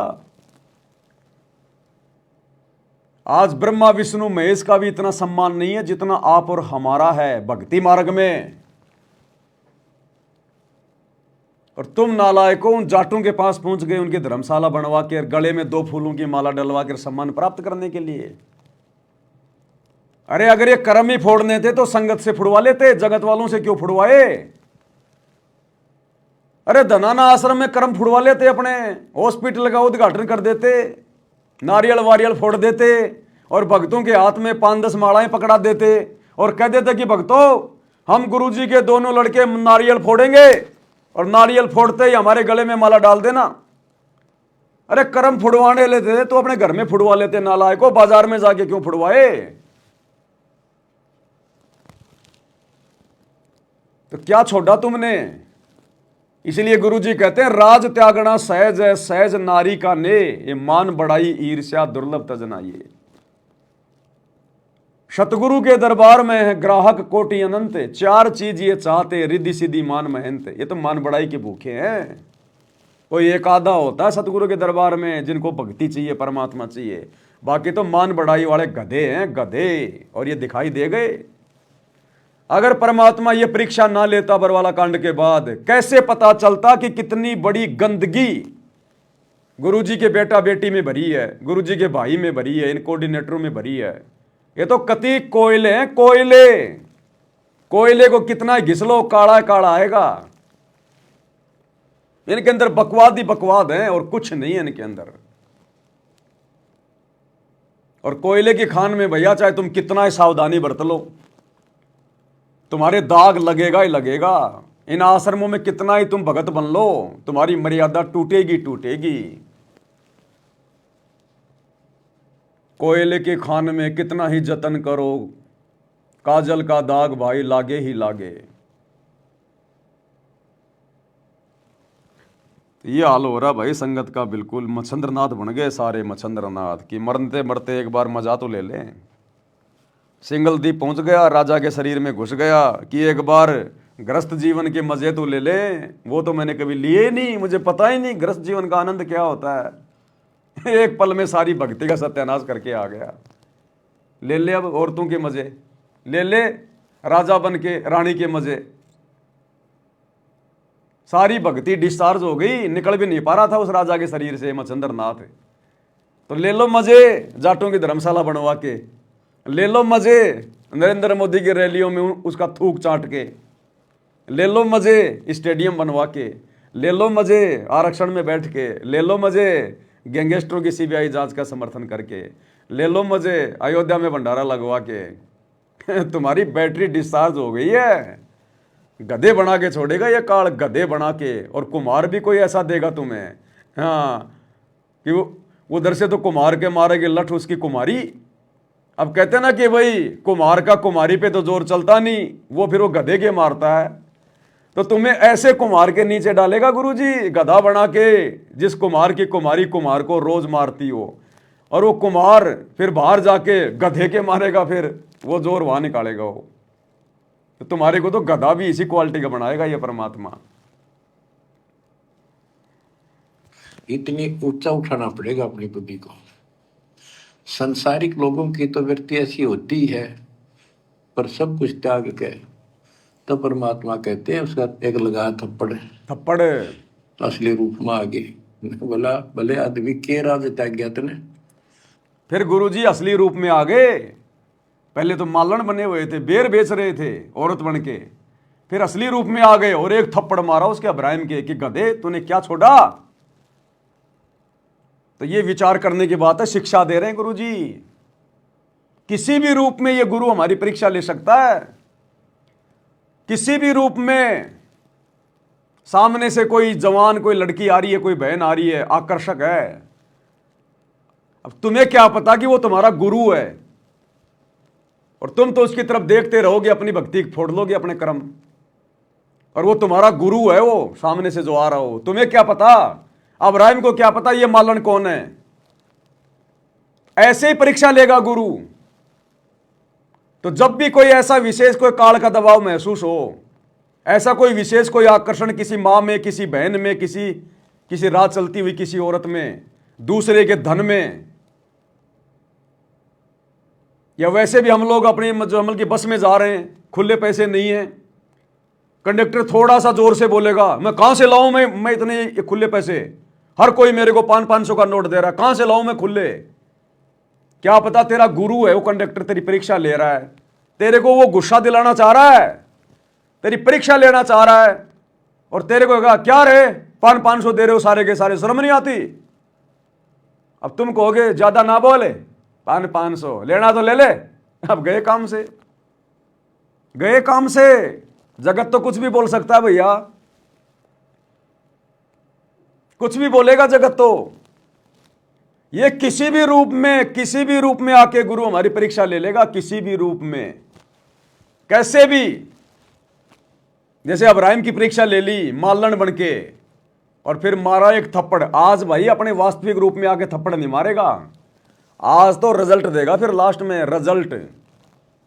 आज शो नहीं करेगा, परीक्षा भी ले लेगा और शो भी नहीं करेगा, फिर रिजल्ट मिलेगा। अब देख लो ना, गुरुजी का पूरा परिवार फेल, इनके कुक्रम बता रहे हैं ना भाई। जो गुरुजी के विधान से सत्संगों के विरुद्ध चलेगा वो फेल। पहाड़ जैसी बड़ी बड़ी गलतियां कर रही है, फेल। गुरुजी कुछ कह रहा है इनको? कुछ नहीं कह रहा। उल्टा इनको आशीर्वाद दे रहा है, शाबाश बच्चों, मेरी आत्मा गदगद कर दी। मेरी आत्मा गदगद कर दी। क्यों? क्योंकि मैं छटनी कर रहा था, तुम छट गए, गंदगी अपने आप छट गई, मेरी आत्मा गदगद कर दी तुमने। मुझे ज्यादा जोर ही नहीं लगाना पड़ा, मेहनत नहीं करनी पड़ी, बिना फिल्टर के कचरा साफ हो गया। तुमने खुद ही कर दी सारी कुबद, मुझे कुछ करना ही नहीं पड़ा। मेरी आत्मा गदगद कर दी बच्चों तुमने, मेरे हीरे मोती लाल छांट दिए तुमने, जो साथ संगति में दौड़ के चले गए। तो गुरुजी इसलिए कह रहे हैं कि बच्चों, मेरे को मेहनत नहीं करनी पड़ी, तुम्हारे साथ माथा पच्ची नहीं करनी पड़ी, मैं चुपचाप हिसार जेल में आके बैठ गया और तुम अपने आप ही कुकर्म कर करके अपने आप ही ये गंदगी दूर हो गई। तुमने मेरी आत्मा गदगद कर दी कि मेरे को नहीं बोलना पड़ा। अब ये समझ रहे हम आश्रमों में जो मिट्टी ढो रहे हैं, ये ईंटें ढो रहे हैं, हॉस्पिटल बना रहे हैं, आश्रम बना रहे हैं, इसलिए गुरुजी कह रहे हैं मेरी आत्मा गदगद कर दी। संत कहां बोलता है, क्या बोलता है, वो संत ही जानता है। तो क्या कह रहे हैं गुरुदेव? असली रूप में आ गए। बोला भले आदमी के राज त्याग गया तने, एक थप्पड़ तो मारा। राज अंदर ही लिए पर रहा है। अपनी भूल का एहसास हुआ, महाराज बहुत नीच सही हो मन, देख कितनी बकवास भरी है, बहुत बड़ी गलती होगी, दया करो। तो बच्चों, इस प्रकार आपने भी थोड़ा सा ऊंचा उठना पड़ेगा। परमात्मा के लिए छोटी मोटी बातों पर अड़ंगा नहीं अड़ाना चाहिए। संसारी लोगों की रीति किसी हो, पर अपनी धर्म नीति को आगे रखे, उसके कारण आप गुरुदेव कह रहे हैं सांसारिक लोगों की नीति कैसी भी हो, लेकिन भगत ने अपनी धर्म नीति को आगे रख के चलना चाहिए। धर्म नीति, भगत की धर्म नीति क्या है? गुरु जी का ज्ञान, गुरु जी के सत्संग, मर्यादा, ये भगत की धर्म नीति है, ये हमारा धर्म है। तुमने अपने धर्म की कर दी ऐसी की तैसी, सारे उल्टे काम कर करके, गुरु जी को दुखी करके, बकवादे करके, तो क्या बचेगा तुम्हारे पास में? बड़ी बातों पर अड़ंगा नहीं अड़ाना चाहिए। संसारी लोगों की रीति किसी हो, पर अपनी धर्म नीति को आगे रखे, उसके कारण आप ऊपर उठ जाओगे। गरीब 9 लख नानक नाद में 10 लख गोरख तीरे, लाख दत्त संगी सदा चरणों चर्च कबीर। गरीब 9 लख नानक नाद में 10 लख गोरख पास, अनंत संत पद में मेले कोटि तेरे रविदास। गरीब रामानंद से लक्ष्य गुरु त्यारे शिष के भाई, चेलों की गिनती नहीं पद में रहे समाये। गरीब खोजी खालक को मेले ज्ञानी के उपदेश, सतगुरु पीर कबीर हैं सबका हो उपदेश। गरीब दुर्वासा और गरुड़ से कीना ज्ञान समोद, अरब रामायण मुख कही वाल्मीकि को शोध। परमात्मा जो भी भक्ति पर लगे हुए हैं उन्हें अपने बच्चों को सबको मिलता है। दुर्वासा से मिले, गरुड़ से मिले, कागभूषण से मिले, शिव जी से मिले, विष्णु जी से मिले, ब्रह्मा जी से मिले, सबको मिलते हैं। देवी जी से मिले, ये नहीं छोड़ते किसी को। हमारी बुद्धि काल में कति घुमा रखी है, ये बात हमारा समझ में आइए को नहीं। अब क्या बताते हैं कि वाल्मीकि के रूप में पांडवों की अश्वमेघ यज्ञ में परमात्मा ने कैसा कमाल किया। गरीब फिर पांडवों की यज्ञ में शंख पचायन टेर, 12 कोटि पंडित जहां पड़ी सबन की मेर। गरीब फिर पांडवों की यज्ञ में शंख पचायन टेर, 12 कोटि पंडित जहां पड़ी सबन की मेर। यानी सब की मरोड़ निकल गई जब पांडवों के अश्वमेघ यज्ञ में परमात्मा ने सुपथ रूप में, वाल्मीकि रूप में जाकर शंख बजाया। उसमें 12 करोड़ पंडित बैठे थे। गरीब 33 कोटि यज्ञ में आए 88 सारे, 12 कोटि वेद के वक्ता सुपच का शंख बजा रे। ओए होए। कहते पांडवों की यज्ञ में 33 करोड़ देवता, 88,000 ऋषि और 12 करोड़ वेद के कंठ से याद करने वाले, डेली पढ़ने वाले पंडित, वह उनसे वो काम सिद्ध नहीं हुआ। और सुपच उस हरिजन शूद्र वाल्मीकि से वो शंख बजा। यानी भक्ति ये बताते हैं मनुष्य जीवन प्राप्त करके जाति से कोई लिंक नहीं मौलिक का, ना किसी मजहब धर्म से। वो परमात्मा की भक्ति सच्ची हो, उससे सब कुछ प्राप्त होता है। ग्रीब फिर पंडों के यज्ञ में शंख पंचायन टेरे, 12 कोटि पंडित जहां पड़ी सबन की मेर। ग्रीब करी कृष्ण भगवान को शरणामृत से प्रीत, शंख पंचायन जब बजा लिया द्रौपदी सीत। कहते हैं उस वाल्मीकि के चरण धोके श्री कृष्ण जी ने पिया और द्रौपदी ने पिया, जब जाकर शंख बजा। गरीब 12 कोटि पंडित जहां और ब्रह्मा विष्णु महेश, शरण लिए जगदीश को जिसको रटता शेष। गरीबदास जी कह रहे हैं कि 12 करोड़ पंडित थे वहां पर, ब्रह्मा विष्णु महेश, और कृष्ण जी ने उस वाल्मीकि के चरण छुए, शरणामृत पिया, जिसको शेष नाग भी जिसकी पूजा करता है। इनका सबका चौंध लाग रही है। शेष नाग भी श्री कृष्ण को भगवान मान रहा है, विष्णु जी को। और अब आपको पता भगवान है कौन, तो जैसे भी जिसको तुम संपूर्ण शक्तिमान बैठे हो, उससे भी काम ना बढ़े। हर एक बाल में एक छोटी जाति वाले से, और वो शंख बज गया, अनमोल काम हुआ। अब बच्चों ये विचार करो कि जिनको हम भगवान मानते थे ये सारा फेल हो गए परमात्मा कबीर जी के सामने। गुरुदेव कह रहे हैं 12 करोड़ ब्राह्मण वेदों के ज्ञाता, 9 नाथ 84 सिद्ध, 88,000 ऋषि, सूक्ष्म रूप में ब्रह्मा विष्णु महेश, आम प्राणियों की गिनती नहीं, 56 करोड़ यादव, खुद श्री कृष्ण पांडवों की यज्ञ में बैठे थे, किसी से भी शंख नहीं बजा। और फिर भी लोगों की बुद्धि नहीं खुली कि ये वाल्मीकि कौन है, ये बुंडा सा दिखाई देने वाला, ये मैला कुचैला, ये वाल्मीकि सुदर्शन कौन है ये।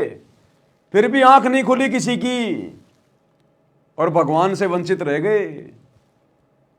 तो वर्तमान में ये वेद, चारों वेद, गीता जी, कुरान, पुराण, बाइबल, गुरु ग्रंथ साहिब, सदग्रंथ साहिब, कबीर सागर, ये सतयुग से लेकर वर्तमान तक ये बड़े बड़े आचार्य, शंकराचार्य, मंडलेश्वर, महंत, संत, मुल्ला, मौलवी, ये काजी, पीर, पैगंबर, कुतुब, ओलिया, कोई भी तो नहीं खोल पाया इनको, इनका रहस्य नहीं बता पाया, इनका सार नहीं बताया। और हरियाणा के एक रामपाल जी ने ये सारा भेद खोल दिया। और फिर भी लोगों की बुद्धि नहीं खुल रही, उनके खुद के भक्तों की बुद्धि नहीं खुल रही, 90% की जो सतलोक आश्रमों से जुड़े, कि सतगुरु रामपाल जी फिर कौन है। क्या मां के गर्भ से जन्म लेके आने वाला एक आम प्राणी होगा। फिर भी भक्तों की आंख नहीं खुल रही, अपने गुरु में परमात्मा नजर नहीं आ रहा, कबीर जी नजर नहीं आ रहा, हरियाणा का रामपाल जाट ही दिखाई दे रहा है, अपने जैसा मानुष ही समझ रहे हैं, मां के गर्भ से जन्म लेकर आया हुआ मान रहे हैं। तो भैया जिस प्रकार द्वापर में वो बड़े बड़े पंडित मान बड़ाई में आके धोखा खा गए और भगवान को नहीं पहचान पाए, नहीं तो चरण पकड़ लेते उसी समय, आत्म कल्याण हो जाता, गधा कुत्ता नहीं बनना पड़ता उनको, आज पिछली पीढ़ी में ला छोड़ता परमात्मा।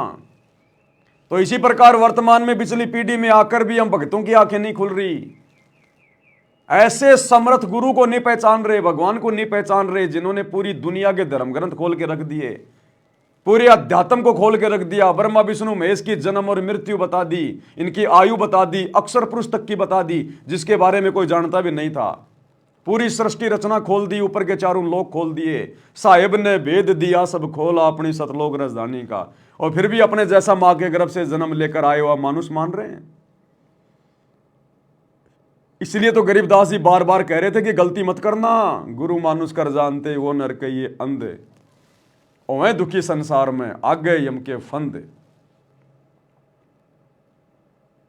तो सौभाग्य सत्सेवक भाई बहनों का, जिन्होंने अपने गुरु जी को पहचान लिया, अपने गुरु को परमात्मा मान लिया, कबीर देव मान लिया, और नकली कबीर देव की फोटो फाड़ फाड़ के फेंक दी, दाढ़ी मूंछ वाले नकली कबीर की। ना जून के महीने में उसका कबीर प्रकट दिवस मनाते हम। तो पहचाना किसने है? केवल सत्सेवकों ने। कहते हैं गरीब द्वादश कोटि पंडित जहां और ब्रह्मा विष्णु महेश, शरण दिए जगदीश ने जिसको रटता शेष। गरीब वाल्मीकि के बाल सम नाही तीनों लोक, सुर नर मुनिजन कृष्ण समेत पंडो पाई पोख। बच्चों, ये आप महाभारत में भी सुना करते पहले हम खूब, और ये क्या करते, प्रश्न तो उठाया करते, वे कृष्ण जी से शंख नहीं बजा, और उस वाल्मीकि सुपर सुदर्शन से कैसे बच गया। तो वो हमारे धर्म गुरु जैसा उत्तर देते हम उन्हें सच्चा मान लिया करते, सत्य है, क्योंकि स्वयं ज्ञान नहीं था। वो कहा करते थे कि सुदर्शन उनका परम भगत था। भगवान भगत को महिमा देते हैं। ये तो ये बात दिमाग में, 33 करोड़ देवता, 88,000 ऋषि, ब्राह्मण 12 करोड़, क्या उनमें उसका कोई भगत नहीं था? श्री कृष्ण ने खा ली रोटी, शिव जी ने खा ली, ब्रह्मा जी ने भोजन पा लिया। ये तो यही बात समझ में यह कहानी के थी। तो ये तत्व ज्ञान था, ये उड़ जा रखा था। 9 मन सूत, कबीर साहब कहते 9 मन सूत उड़ जिया, ऋषि रहे जखमार, सतगुरु ऐसा सुलझाते उड़ जिया ना दूजी बार। कबीर साहब क्या कहा करते थे 650 साल पहले कि 9 मन सूत उलझिया ऋषि रहे जखमार, और सतगुरु ऐसा सुलझा दे उलझे न दूजी बार। क्या 650 साल पहले उस दाढ़ी मूछ वाले कबीर ने यह ज्ञान सुलझाया था? क्या नहीं सुलझाया। किसी को वेद नहीं पढ़ाए उस कबीर ने 650 साल पहले, किसी को गीता नहीं पढ़ाई, किसी को बाइबल नहीं पढ़ाई। वो एक अनपढ़ की भूमिका कर रहे थे।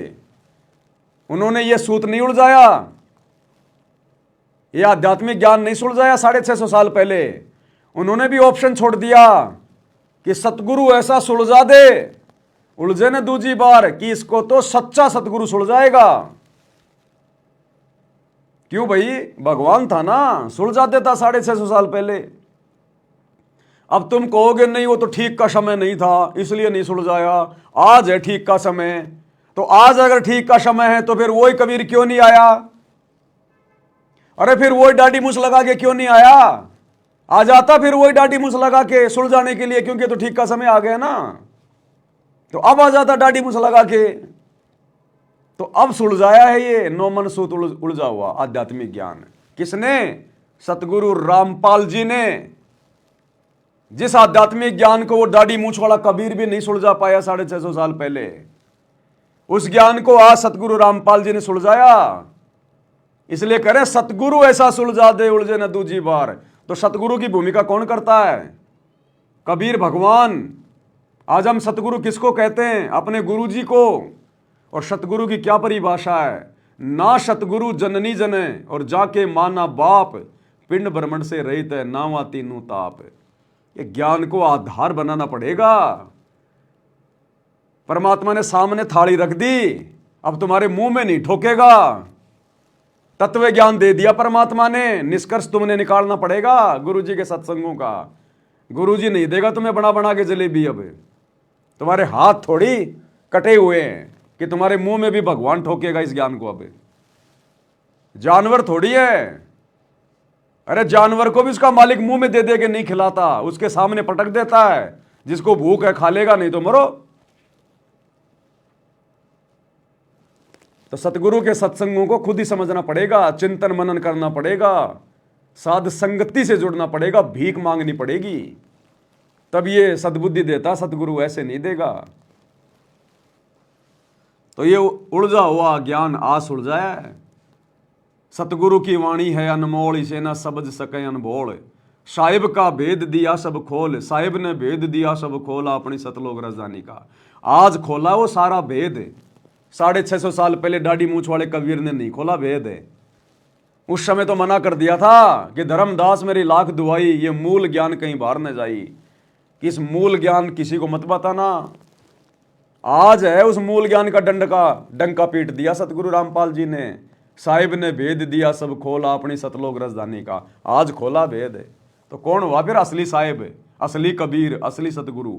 सतगुरु रामपाल जी। अब ये 9 मन सूत सुलझ गया। अब इस कलयुग मत उलझेगा नहीं बच्चों। अजब गजब कर दिया दाता ने आपके ऊपर कलम तोड़ दी। ऐसा अजब गजब कर दिया दाता ने। कौन से दाता ने कर दिया अजब गजब? सतगुरु रामपाल जी ने किया अजब गजब। सारे शास्त्रों का निचोड़ निकाल के दे दिया, शत भक्ति मार्ग दे दिया, पूरा भक्ति का कोर्स दे दिया, और हिसार जेल में बैठ के 76 एक घंटे के वीडियो भेज के अजब गजब कर दिया। भूतो न भविष्यति, भक्ति इतिहास में कभी ऐसा नहीं हुआ कि जेल में बैठ के किसी ने एक घंटे के सत्संग बाहर भेजे हों। ना कभी आगे होगा, और ना आज से पहले कभी हुआ। भूतो न भविष्यति। तो अजब गजब किसने कर दिया? सतगुरु रामपाल जी ने किया। उस दाढ़ी मूछ वाले नकली कबीर ने नहीं किया। कहाँ है वो? दिखाई भी नहीं देता। कहाँ छुप के बैठा हुआ है? सामने क्यों नहीं आता? काल थोड़ी है जो डर लग रहा है, कोई शराब लगा हुआ है। सामने आए, दाढ़ी मूछ वाला कहाँ है? तो किसने किया सामने आके सारा काम? सतगुरु रामपाल जी ने। तो ये है रियल कबीर। इसने किया अजब गजब। बच्चों अजब गजब कर दिया दाता ने आपके ऊपर कलम तोड़ दी। ऐसा निर्णायक दातन ज्ञान आपको प्राप्त करा दिया। देखो आप शिक्षा ग्रहण करते हो, अच्छी बात है। इंजीनियरिंग कर ली, डॉक्टर बन गए, IAS IPS बन गए, या कोई और टीचर लाइन में चले गए। ये तो सिर्फ एक रोजी रोटी का काम है बस। इससे और कोई ज्यादा लाभ नहीं होने का। ये रोजी रोटी भी सब ना मिलती, पढ़ रहे तो पता नहीं कितने शिक्षा ग्रहण करते हैं बच्चे। यह शिक्षा आपको इसलिए दिलवाई है परमात्मा ने कि आप कल्याण करा लो। नहीं तो परमात्मा के गरीबदास जी ने बताया, कोट जन्म तन भरमत हो गए, कुछ नहीं हाथ लगा रे, कुकर शुकर कर बोरे कौआ हंस बुआरे। शिक्षा केवल इसलिए दी है भगवान ने ताकि हम अपना आत्म कल्याण करवा लें, भगवान को पहचान लें। इन शास्त्रों में देख देख के जिनको दुनिया सत्य मान रही है, वेदों को, गीता जी को, बाइबल को, कुरान को, हम अपनी आंखों से देख लें कि जो लिखा हुआ है गुरु जी वही बता रहे हैं, और बाकी संतों ने क्या उसका रंगा कर रखा है, तो हमारी आत्मा को विश्वास हो जाएगा। अरे ज्ञान तो यही 650 साल पहले दिया करता था भगवान। यही ज्ञान था, यही नाम थे, लेकिन हमारी आत्मा ने स्वीकार नहीं किया कि यह परमात्मा हो सकता है, क्योंकि हम अनपढ़ थे, शास्त्रों में नहीं पढ़ सकते थे, नहीं देखे हमने। आज गुरुजी ने शिक्षा इसीलिए दी है कि तुम अपनी आंखों से देख लो। कहीं तुम्हारे मन में शंका हो जाए, हमारे गुरुजी कहीं वैसे ही तो नहीं बता रहे हैं। तुम्हारी आंखों से देख लो, ये वेद तुम्हारे गुरु ने नहीं लिखे, ये गीता तुम्हारे गुरुजी ने नहीं लिखी, आज ये दुनिया भर के शास्त्र, कबीर सागर, सदग्रंथ साहिब तुम्हारे गुरुजी ने नहीं लिखे। अब तुम्हारा गुरु इनको पढ़ा रहा है कि सत्यता क्या है, देख लो भाई। तो आत्मा स्वीकार कर ले, क्योंकि आत्मा ने सतलोक जाना है, इस मन ने सतलोक नहीं जाना, इस 5 तत्व के शरीर ने सतलोक नहीं जाना। परमात्मा ने तो आत्मा को चार्ज करना है। तो ये आत्मा उस समय स्वीकार करती है जब ये बिल्कुल सारे प्रमाण देख लेती है, आंखों देख लेती है। इसलिए परमात्मा ने हमें शिक्षित किया, अक्षर ज्ञान दिया, पढ़ाया, वरना इस पढ़ाई का कोई यूज नहीं है। ये पढ़ाई का कोई महत्व ही नहीं है। महत्व होता तो परमात्मा सतयुग में, ये सतयुग में क्यों नहीं दी शिक्षा गुरुदेव ने? त्रेता युग में क्यों नहीं दी शिक्षा? द्वापर में क्यों नहीं दी? कलयुग की जो है मतलब प्रथम पीढ़ी में क्यों नहीं दी? ये वर्तमान में क्यों दी परमात्मा ने शिक्षा? घर घर में सबको शिक्षित किया, केवल अपनी पहचान करवाने के लिए, शास्त्रों को देखकर। इसलिए हम भक्तों ने अपने बच्चों को ज़्यादा शिक्षित बनाने की जरूरत नहीं है, ज़्यादा हाई फाई उनको कोई पढ़ाई देने की जरूरत नहीं है, उनको कोई कोचिंग कराने की जरूरत नहीं है, उनको इंजीनियर, डॉक्टर, बैरिस्टर बनाने की जरूरत नहीं है, आईआईटी करवाने की जरूरत नहीं हो। बाबा बन के घूम रहे हैं आईआईटी वाले भी। अगर उस आईआईटी में अगर कोई सुख होता, मजा होता, तो वो लेके चिमटा रोडों पे नहीं भग रहा होता आज। शिक्षा केवल परमात्मा ने अपनी पहचान करवाने के लिए, तो वर्तमान में सबको शिक्षित करना जरूरी था परमात्मा ने। आने वाले समय में अगर हमारे बच्चे अगर पढ़ाई भी नहीं पढ़ना चाहते हैं, स्कूल नहीं जाना चाहते हैं, कोई दिक्कत नहीं है, मत पढ़ाइए आप, कोई आवश्यकता नहीं है, क्योंकि उनको भगवान चाहिए कि भगवान कौन है, और वो उसको अपने माता पिता से पता चल गया, क्योंकि उसके माता पिता वही भक्ति कर रहे हैं सतगुरु रामपाल जी की। उनके माता पिता ने आंखों से देख लिया, तो बच्चे वही करेंगे जो माता पिता करेंगे। अरे आप और हमारी हनुमान जी से, श्री राम से, श्री कृष्ण से कोई यारी दोस्ती है क्या? कभी वो हमारे घर पे आए हो, कभी हम उनसे ऊपर जाके कभी मिल के आए हो, फिर भी हमने उनको भगवान मान लिया। क्यों? क्योंकि बचपन से हमारे माता पिता उन्हीं को भगवान बता रहे थे, उन्हीं की पूजा कर रहे थे, उन्हीं के मंदिरों में जा रहे थे, इसलिए हमने भी उनको भगवान मान लिया। तो ठीक इसी प्रकार अगर आप अपने बच्चों को पढ़ाना चाहते हो तो केवल नॉर्मल शिक्षा, अगर आप भगत हैं तो, जगत की बात नहीं कर रहा मैं, सतगुरु रामपाल जी के भगत अगर अपने बच्चों को पढ़ाना भी चाहते हैं, 8वीं 10वीं से ज्यादा मत पढ़ाइए, अन्यथा आपका बच्चा वो बिगड़ेगा, आपके हाथ से निकलेगा। 8वीं 10वीं लास्ट पढ़ा दो उसको, लास्ट, क्योंकि वर्तमान वालों को पढ़ाने की थोड़ी जरूरत है। लेकिन हमारे बच्चों के आगे जो बच्चे होंगे वो अगर ना पढ़ना चाहें कोई दिक्कत नहीं है, क्योंकि उस समय पूरी पृथ्वी पर सतगुरु का ज्ञान फैल जाएगा और घर घर में सतगुरु की भक्ति होगी। इसलिए हमने शास्त्रों में देखने की जरूरत नहीं है, फिर घर घर में गुरु जी के सत्संग होंगे, हमारे बाप दादा वही भक्ति करते हुए मिलेंगे, फिर उन बच्चों को दिक्कत नहीं है, फिर उन बच्चों को दिक्कत नहीं है। और फिर भी यदि कोई पढ़ना चाहे तो नॉर्मल पढ़ाओ, ज्यादा नहीं। हमने ये टीवी टावी नहीं बनाने, हमने मोबाइल नहीं बनाने, हमने वैज्ञानिक नहीं बनना, बनवा दिए परमात्मा ने जो बनवाने थे, वो सबके फॉर्मूले सेट हो गए। अब केवल बस वो माल जो है वो मशीन में डालना है, अपने आप वो मोबाइल बन के आता है बाहर। अब दिमाग लगाने की जरूरत नहीं है हमने, परमात्मा ने जिससे दिमाग लगवाना तो उसका दिमाग लगवा के मोबाइल बनवा दिए, एसी बनवा दी, कूलर बनवा दिए, गाड़ियां बनवा दी, हर चीज का फॉर्मूला तैयार करवा दिया। अब तो केवल लेबर का काम है, उस फॉर्मूले के अनुसार वो मशीन में सामान डालो, सारी चीजें निकल के बाहर आएंगी। अब फॉर्मूले की सब फॉर्मूले तैयार हैं। अब हमने वैज्ञानिक नहीं बनाना अपने बच्चों को, साइंटिस्ट नहीं बनाना। जिन चीजों की आवश्यकता थी परमात्मा ने दुनिया को ज्ञान दे के सब बनवा दिया, हमने तो केवल उनका उपयोग करना है, बस, इससे ज्यादा कुछ नहीं। और अपने भगवान की भक्ति करनी है, तो क्या मतलब इस पढ़ाई का? आगे पढ़ाई का महत्व ही नहीं रहेगा आने वाले समय में। जब सतगुरु का राज आएगा 2028 के बाद, जब से सतयुग शुरू होगा, इस पढ़ाई का कोई महत्व ही नहीं रहेगा। आपकी डिग्री देख के नौकरी नहीं मिलेगी, आपकी भक्ति देख के, आपकी मर्यादा देख के, आपका आचरण देख के, आपका स्वभाव देख के, इस प्रकार से आपको आने वाले समय में लोग अपने काम पे रखेंगे। आपकी डिग्री देख के नहीं रखेंगे। ये डिग्री वालों ने सत्यानाश कर दिया दुनिया का। आपके व्यवहार को देख के आगे आपको नौकरी मिलेगी, मजदूरी मिलेगी, डिग्री देख के नहीं मिलेगी। तो वर्तमान में तो पढ़ना थोड़ा जरूरी था, क्योंकि ये भक्ति की शुरुआत है। तो वर्तमान में अपने बच्चों को 10वीं 12वीं से ज्यादा मत पढ़ाइए। अपने बच्चों को भक्ति की तरफ ज्यादा ध्यान दीजिए। अगर वो एक बार डॉक्टर बनने की तरफ उसका ध्यान गया ना, तो भक्ति गई फिर बाढ़ में।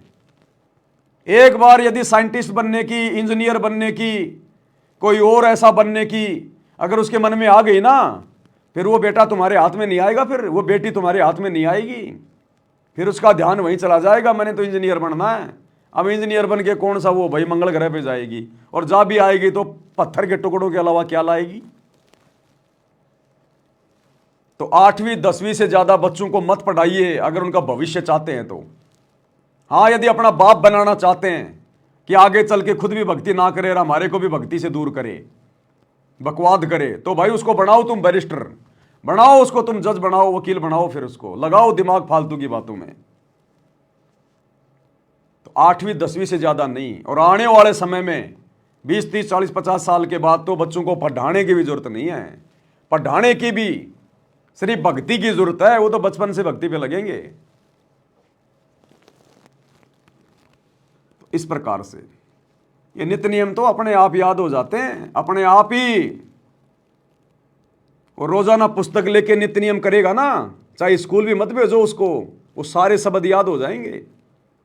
आज भक्तों के घरों में जो छोटे छोटे बच्चे भक्ति बोध हाथ में लेके तीनों समय की आरती करते हैं ना, 8वीं 10वीं के बच्चे भी उतनी सिद्ध, 8वीं 10वीं के बच्चे भी उतनी शुद्ध हिंदी नहीं बोल सकते, इतनी फास्ट हिंदी नहीं पढ़ सकते जितना भक्तों के घरों में छोटे छोटे बच्चे भक्ति बोध लेके पढ़ रहे हैं।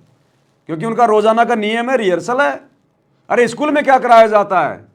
वो हिंदी पढ़ाएंगे, क ख ग क ख ग, हम भी तो वही पढ़ रहे हैं। गिरि पर पट्टन वह परलोक है, अदली सतगुरु सार, भक्ति हेत से उतरे पाया हम दीदार। तो बच्चे को आएगा ना समझ में कौन सा शब्द मैं क्या बोल रहा हूं। तो नॉर्मल पढ़ाओ, 8वीं 10वीं पढ़ाओ, इससे ज्यादा नहीं, ताकि बस उसको थोड़ा बहुत व्यावहारिक ज्ञान हो जाए, थोड़ा बहुत उसको जो है पढ़ना लिखना आ जाए, इससे ज्यादा नहीं। अब आजकल के माता पिता ने बच्चों को बेटा पढ़ पढ़ पढ़, अपने बच्चों से अपने सारी उम्मीदें लगा लेते हैं कि बस मेरा भविष्य तो मेरे बेटे के ऊपर है। कोचिंग में भेज दिया, कहीं कोटा भेज दिया, कहीं लंगोटा भेज दिया, और आए दिन वो राजस्थान के कोटा में जहां पर बच्चे कोचिंग के लिए जाते हैं, आए दिन फांसी लगा लगा के मर रहे हैं वो बच्चे, आए दिन फांसी लगा लगा के, बिना भक्ति के। उनको बचपन से एक ही चीज बताई, पढ़ पढ़ पढ़। माँ बाप ने भी अपनी जमीन बेच दी, पैसा उधार ले लिया, ले पढ़ पढ़, तेरे पीछे हमारा भविष्य है। अब वो बच्चे के सिर पे 2.5 किलो बोझ रखा है कि मैं फेल हो गया, नौकरी नहीं लगा, मेरे माँ बाप का क्या होगा, जमीन बेच दी, ये कर दिया, इतना पैसा लगा दिया। वो फांसी खा खा के मर रहे कोचिंग में, कोटा में पढ़ने वाले बच्चे, क्योंकि भक्ति के ना उनके माँ बाप नजदीक, ना वो बच्चे नजदीक, ना उनको ज्ञान। उसे नौकरी को ही सब कुछ मान लिया। अरे तुमने पढ़ा लिया लिखा लिया, तेरा बेटा नौकरी भी लग गया और 2 महीने बाद में एक्सीडेंट में मर गया, अब क्या नौकरी बचा लेगी क्या? वो नौकरी उसके एक्सीडेंट को बचा लेगी क्या? बीमारी से मरना हो वो नौकरी बचा लेगी उसको? भगवान बचाएगा, भक्ति बचाएगी। तो ये शिक्षा तो एक बकवाद है, बकवाद। शिक्षा ने केवल इंसान को रिश्वतखोर बना दिया, भ्रष्टाचारी बना दिया, चतुर बना दिया, धोखेबाज बना दिया, मिलावटखोर बना दिया शिक्षा ने इंसान को। हमारे बाप दादा शिक्षित थे क्या? BA कर रखी थी क्या? अनपढ़। और आज जो बहुत ज्यादा जो पढ़े लिखे हैं, लाखों रुपया महीने का कमा रहे हैं, वो भी इतनी शांति से जीवन नहीं जी रहे जितना हमारे अनपढ़ बाप दादा जीवन जी के चले गए। जितनी खुशहाली, जितनी शांति उनके जीवन में थी, आज यहां के प्रधानमंत्री के जीवन में भी नहीं है। तो शिक्षा तो केवल भगाती है, इधर उधर गधा बना के रखती है, गधा उल्टे काम करवाती है, कर्म फुड़वाएगी। तो शिक्षा का भी थोड़ा बहुत यदि कोई फायदा उठा रहा है तो भगत उठा रहा है, भगवान को पहचान के, शास्त्रों को देखकर। ये शिक्षा परमात्मा ने ये BA MA इंजीनियर डॉक्टरी फोक्टरी, ये मोटी मोटी पुस्तकें नहीं पढ़ने के लिए बनवाई। ये शिक्षा परमात्मा ने सदग्रंथों को पढ़ने के लिए बनवाई थी। सदग्रंथ तो गए बाढ़ में, दुनिया तो इतनी मोटी मोटी कोचिंग की किताब लाएगी, सारा रात वो बच्चे लगे रहेंगे पन्ने पलट पलट के। ओ सामान्य ज्ञान, फलाना देश का राष्ट्रपति कौन है, फलाने का प्रधानमंत्री कौन, सबसे बड़ा गधा कौन, सबसे बड़ी चिड़िया कौन, उस देश का राष्ट्रीय पक्षी कौन। क्या काम आएंगे तेरे ये? फलाना देश का राष्ट्रीय पक्षी कौन है, राष्ट्रीय पशु कौन है, दुनिया में सबसे लंबा आदमी कौन है, तेरे घर में क्या वो बाजरा बोने आएगा? तो ये फालतू के सामान्य ज्ञान, फालतू का उल्टा ज्ञान दुनिया भर का। कर्क रेखा की लंबाई कितनी है, मकर रेखा की लंबाई कितनी है, क्या करेगा? कपड़े सुखाएगा उसके ऊपर, क्या काम आई तेरे वो कर्क रेखा, वो मकर रेखा। दुनिया भर का ज्ञान उल्टा, केवल 2 टाइम की रोजी रोटी के लिए। और दुनिया में पूछ लो किसी से कि भाई नेकी कौन थी, नेकी कौन थी, सेव कौन था, किसी को नहीं पता। और ये पता लगे बिना मोक्ष नहीं होगा। और ये पता करने के लिए आपने सतगुरु रामपाल जी से जुड़ना पड़ेगा, भक्ति लेनी पड़ेगी। इस भक्ति से मोक्ष होगा। इस मनुष्य जीवन को प्राप्त करने का टारगेट केवल डॉक्टर बनना नहीं है, पैसे कमाना नहीं है, इंजीनियर बनना नहीं है, मंत्री प्रधानमंत्री बनना नहीं है, बड़ी बड़ी कोठी बनाना नहीं है। मरने के बाद में उस कोठी के नीचे तेरे को कोई छाया में नहीं बैठने देगा जब तू कुत्ता बन के आएगा वापस। वो पढ़ाई कोई काम नहीं आएगी फिर, जो तुमने अपने जीवन के 20 साल तुमने बर्बाद कर दिए इंजीनियर बनने में। मरने के बाद में वो पढ़ाई फिर भूल जाएगा सारी, फिर नए तरीके से पढ़ना पड़ेगा जब कभी तेरा मनुष्य जन्म होगा। कह ख गए क्यों, कहाँ गई हो तेरी पढ़ाई? और अब पिछले जन्म में तू तो जज था, तूने तो बहुत तूने वो जो है पढ़ाई करी थी। अब मरने के बाद अगले जन्म में कुत्ता बनेगा, फिर गधा बनेगा। कहाँ गई हो पढ़ाई? एक अक्षर भी याद नहीं तेरे को आज। तो ये धोखा है, धोखा। ये शिक्षा भी एक धोखा है। अगर शिक्षा का अगर सदुपयोग करना है तो सतगुरु के प्रवचन सुनो, सतगुरु की शरण में आओ, आध्यात्मिक ज्ञान लो, अपनी आत्मा का कल्याण करो, गुरु की पहचान करो, तब शिक्षा का फायदा है। नहीं तो शिक्षा नहीं है, ये शिक्षा तेरे को गधा बना के छोड़ेगी, तेरे कर्म फुड़वा के अगले जन्म में। तो भगत होकर यदि कोई अपने बच्चों को नौकरी के लिए पढ़ा रहा है, यदि नौकरी के लिए उसके ऊपर पैसे बर्बाद कर रहा है, वो भगत नहीं है। वो मतलब वैसे तो भक्ति कर रहा है लेकिन उसको ज्ञान नहीं है अभी, वो अभी उसको ज्ञान नहीं है, फिर खाली नाम का भगत है। ये तो फुल स्टॉप कर दो भैया, मैं नहीं पढ़ाऊंगा, तेरे को पढ़ना तो कमार पढ़। ओ पापा जी मेरा फ्यूचर बर्बाद हो जाएगा। काहे का तेरा फ्यूचर बर्बाद हो जाएगा? कौन से पंडित ने बना दिया कि तू बैरिस्टर बनेगा? बता। और तेरे भाग्य में लिखा है, और तेरा बाप अगर नहीं पढ़ाएगा तो क्या तू बनेगा नहीं?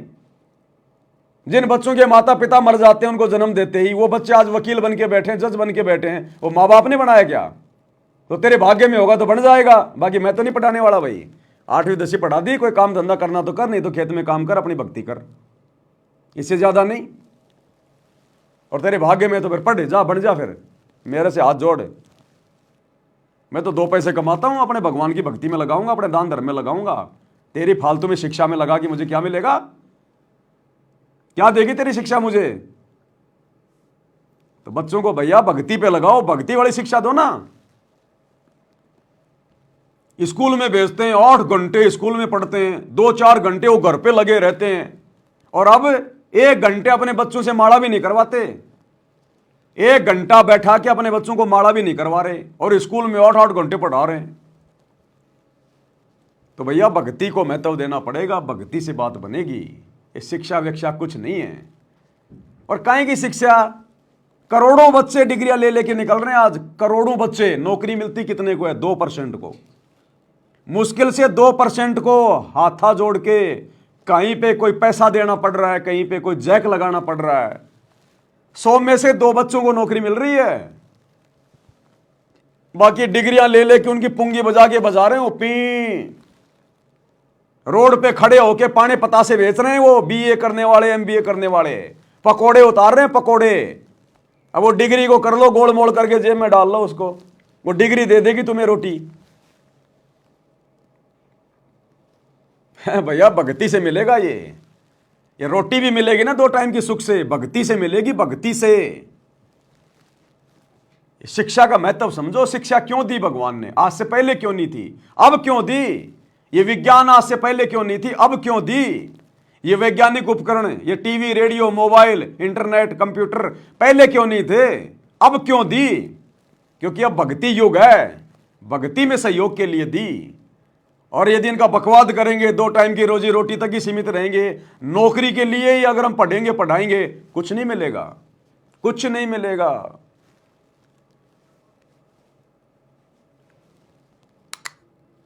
गरीबदास जी ने बताया, कोट जन्म तेरा बरमत हो गए, कुछ नहीं हाथ लगा रे, कुकर शुकर कर बाबो रे, कौआ हंस बुआरे।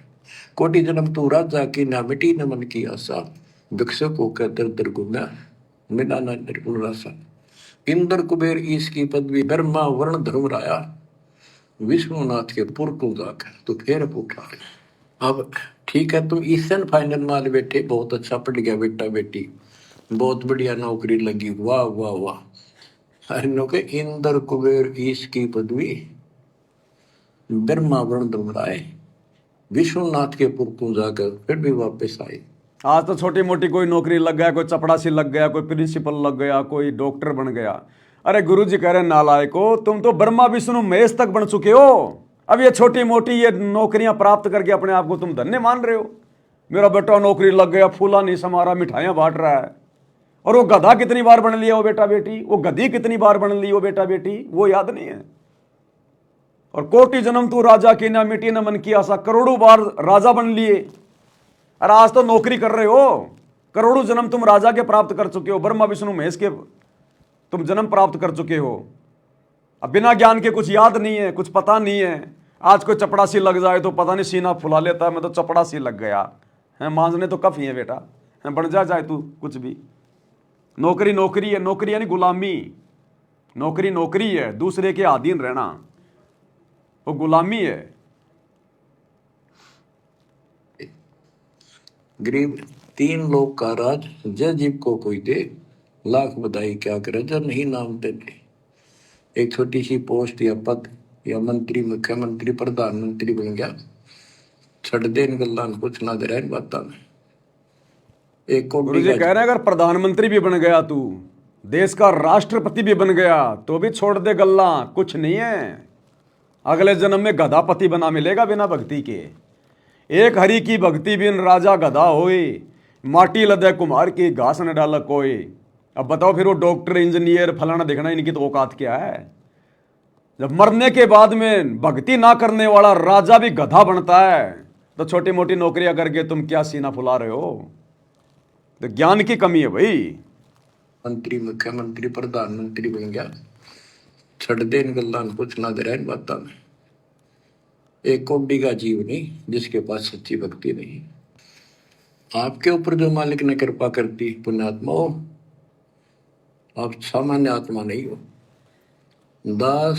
27 साल हो गए यही आवाज, यही परमात्मा की महिमा गुणगान करते करते। परमात्मा का कुत्ता हूं मैं, उसका निर्देश है, आदेश है, इसलिए आप धनियों को जगा रहा हूं, भौंक रहा हूं।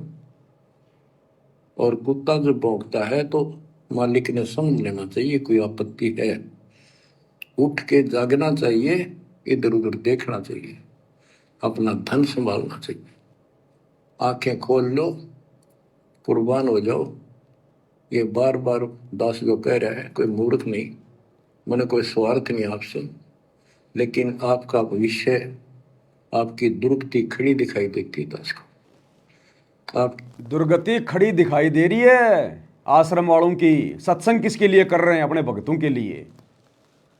तो गुरुजी कह रहे हैं मुझे तुम्हारी दुर्गति खड़ी दिखाई दे रही है। जो कुकर्म तुम कर रहे हो आज मेरी गैर हाजिरी में, ये राजनीति करके, स्टेडियम बना के, आश्रम पे आश्रम खोल के, धंधा खोल के तुमने ड्रामेबाजी शुरू कर दी।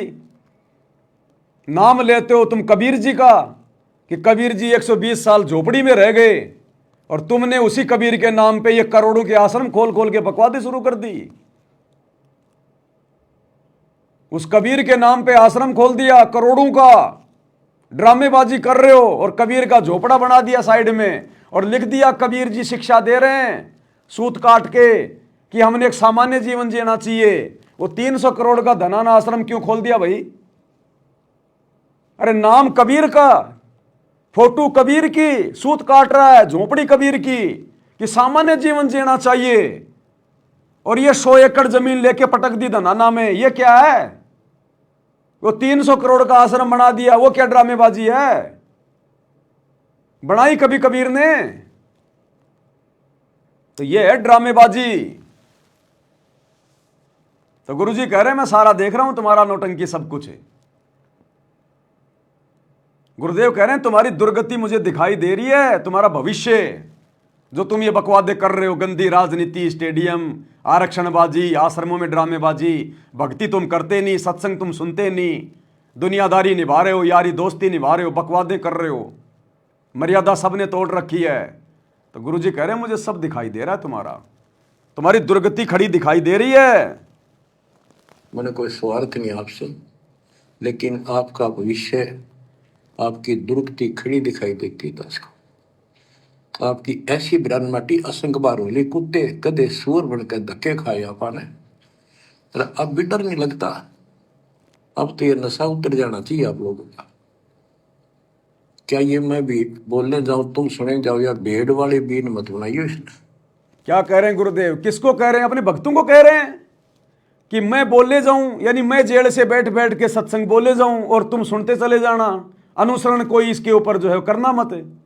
तो कहते हैं भेड़ वाली बीन मत बनाओ इसको। जो कह रहा हूं ना उस पर अमल कर लो, ये बकवादें छोड़ दो जो तुम कर रहे हो। ये असंग बार होली, कुत्ते कदे सूर बनकर धक्के खाए आपने। अब भी डर नहीं लगता। अब तो ये नशा उतर जाना चाहिए आप लोगों का। क्या ये मैं भी बोलने जाऊं तुम सुने जाओ, या भेड़ वाले बीन मत बनाइयो इसने। इसका कुर्बान हो, जकड़े जाओ मालिक के साथ, लिपट जाओ, कुर्बान हो जाओ। ये कहने सुन की बात नहीं, ये कर पाट की। क्या गरीबदास जी मूर्ख थे इतना मोटा ग्रंथ लिखा? क्या भगवान को लालच था आपसे जो 120 वर्ष तक हमारे बीच में इस गंदे लोक में कष्ट उठाया? आप उसके बच्चे हो, आप उसकी आत्मा हो। वो हमारा बाप है, वही माँ है, वो सब कुछ है, वो भाई है, वही बहन है। तुम्हें माता च पिता, तुम्हें बंधु च सखा, तुम्हें विद्या च द्रविणम, विद्या और धन दाता तू ही है। तुम्हें मम सर्वम देव देव, हे देवों के देव, हे मालिकों के मालिक, मेरे तो आप ही सब कुछ हो। ये भाव हो बेटा बच्चों तुम्हारा। और ये भाव गुरुदेव के आशीर्वाद से सत्सेवकों का बना है, सत्सेवकों का, साथ संगत वाले भाई बहनों का। हमारा भाई भी गुरु, हमारा बाप भी गुरु, और आश्रम वालों का तो बाप भी जाट समाज, उनके भाई भी जाट समाज। तभी तो उनकी धर्मशाला बनवा रहे हैं, तभी तो उनके आरक्षण में जाके बैठ रहे हैं, तभी तो गुंडों की सीबीआई जांच का समर्थन कर रहे हैं, तभी तो भक्तों का खून पसीने का पैसा, ज्योति पाठ का पैसा, करोड़ों रुपया उनको चंदे के रूप में दे रहे हैं, करोड़ों में उनकी धर्मशाला बनवा रहे हैं। क्योंकि इनका तो बाप भी जाट समाज हरियाणा का, और इनके तो भाई भी जाट समाज वाले। भगत तो केवल पैसे कमाने की मशीन है कि भगत समाज तो भेड़ बकरियां हैं, गुरु जी की आड़ में पैसे कमा लो बस ज्योति पाठ के, और लुटाओ अपने समाज के ऊपर। ये वो पिता है, ये बाप भी यही है, माँ भी हमारा यही है, ये हमारा भाई भी यही है, सच्चा साथी सखा फ्रेंड भी यही है। अगर विचार करोगे तो जिनके ऊपर मुंह धोए बैठे हो, जिनके ऊपर तुम सारा मान रहे हो, चाहे आपका प्रधानमंत्री मित्र है, प्रधानमंत्री मर जाता है कि सारा था उसका। अब बताओ, गुरुजी कह रहे हैं जिसके ऊपर तुम मुंह धो के बैठे हो, अपना सहारा मान रहे हो, प्रधानमंत्री, कल को तेरी मृत्यु हो गई, वो क्या सहारा देगा तेरे को प्रधानमंत्री? तो ये बात कहने वाला गुरु क्या नरेंद्र मोदी की रैली में अपने भक्तों को धक्के खाने के लिए भेजेगा क्या? आदेश देगा क्या गंदी राजनीति का? तो किसने आदेश दिया? ये गुरु के परिवार ने, काल के एजेंटों ने, भक्तों की मर्यादा तोड़वाने के लिए, उनके कर्म फुड़वाने के लिए। ये गुरु तो साफ कह रहा है कि प्रधानमंत्री भले तेरा मित्र है, वो भी तेरे कोई काम नहीं आएगा अगर तू मर्यादा तोड़ के भक्ति करेगा या भक्ति नहीं करेगा। तो बताओ, ये गुरु क्या नरेंद्र मोदी की गोहाना सोनीपत की रैली में भक्तों को बसों में बैठकर जाने के आदेश देगा क्या?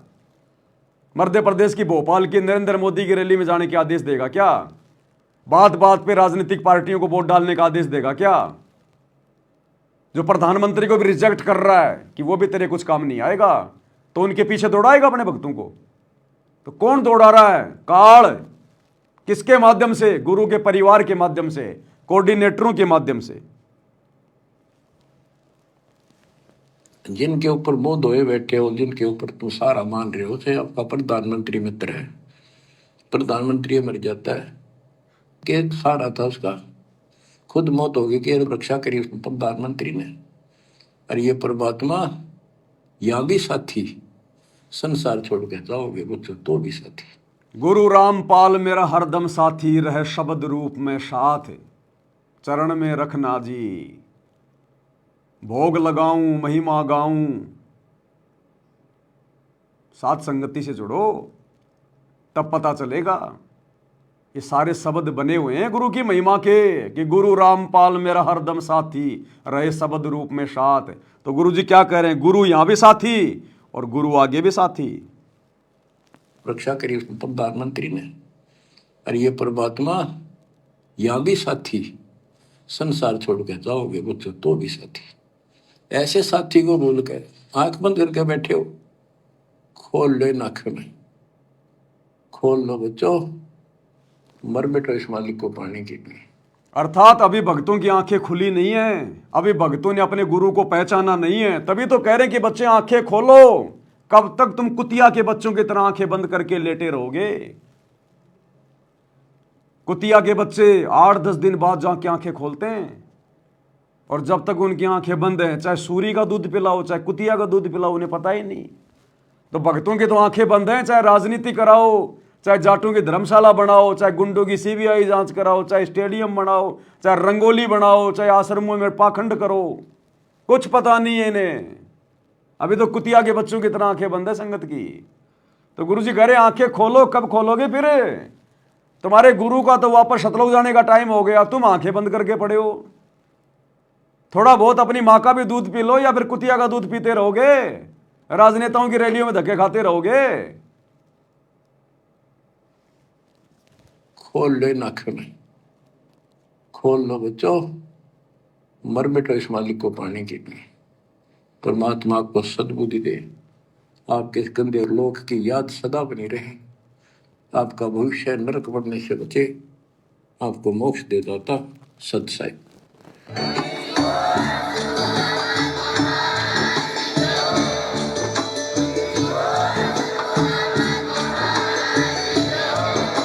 भाई जो गुरु बचन पे डट के, कट गे फंद 84 के, कट गे फंद 84 के।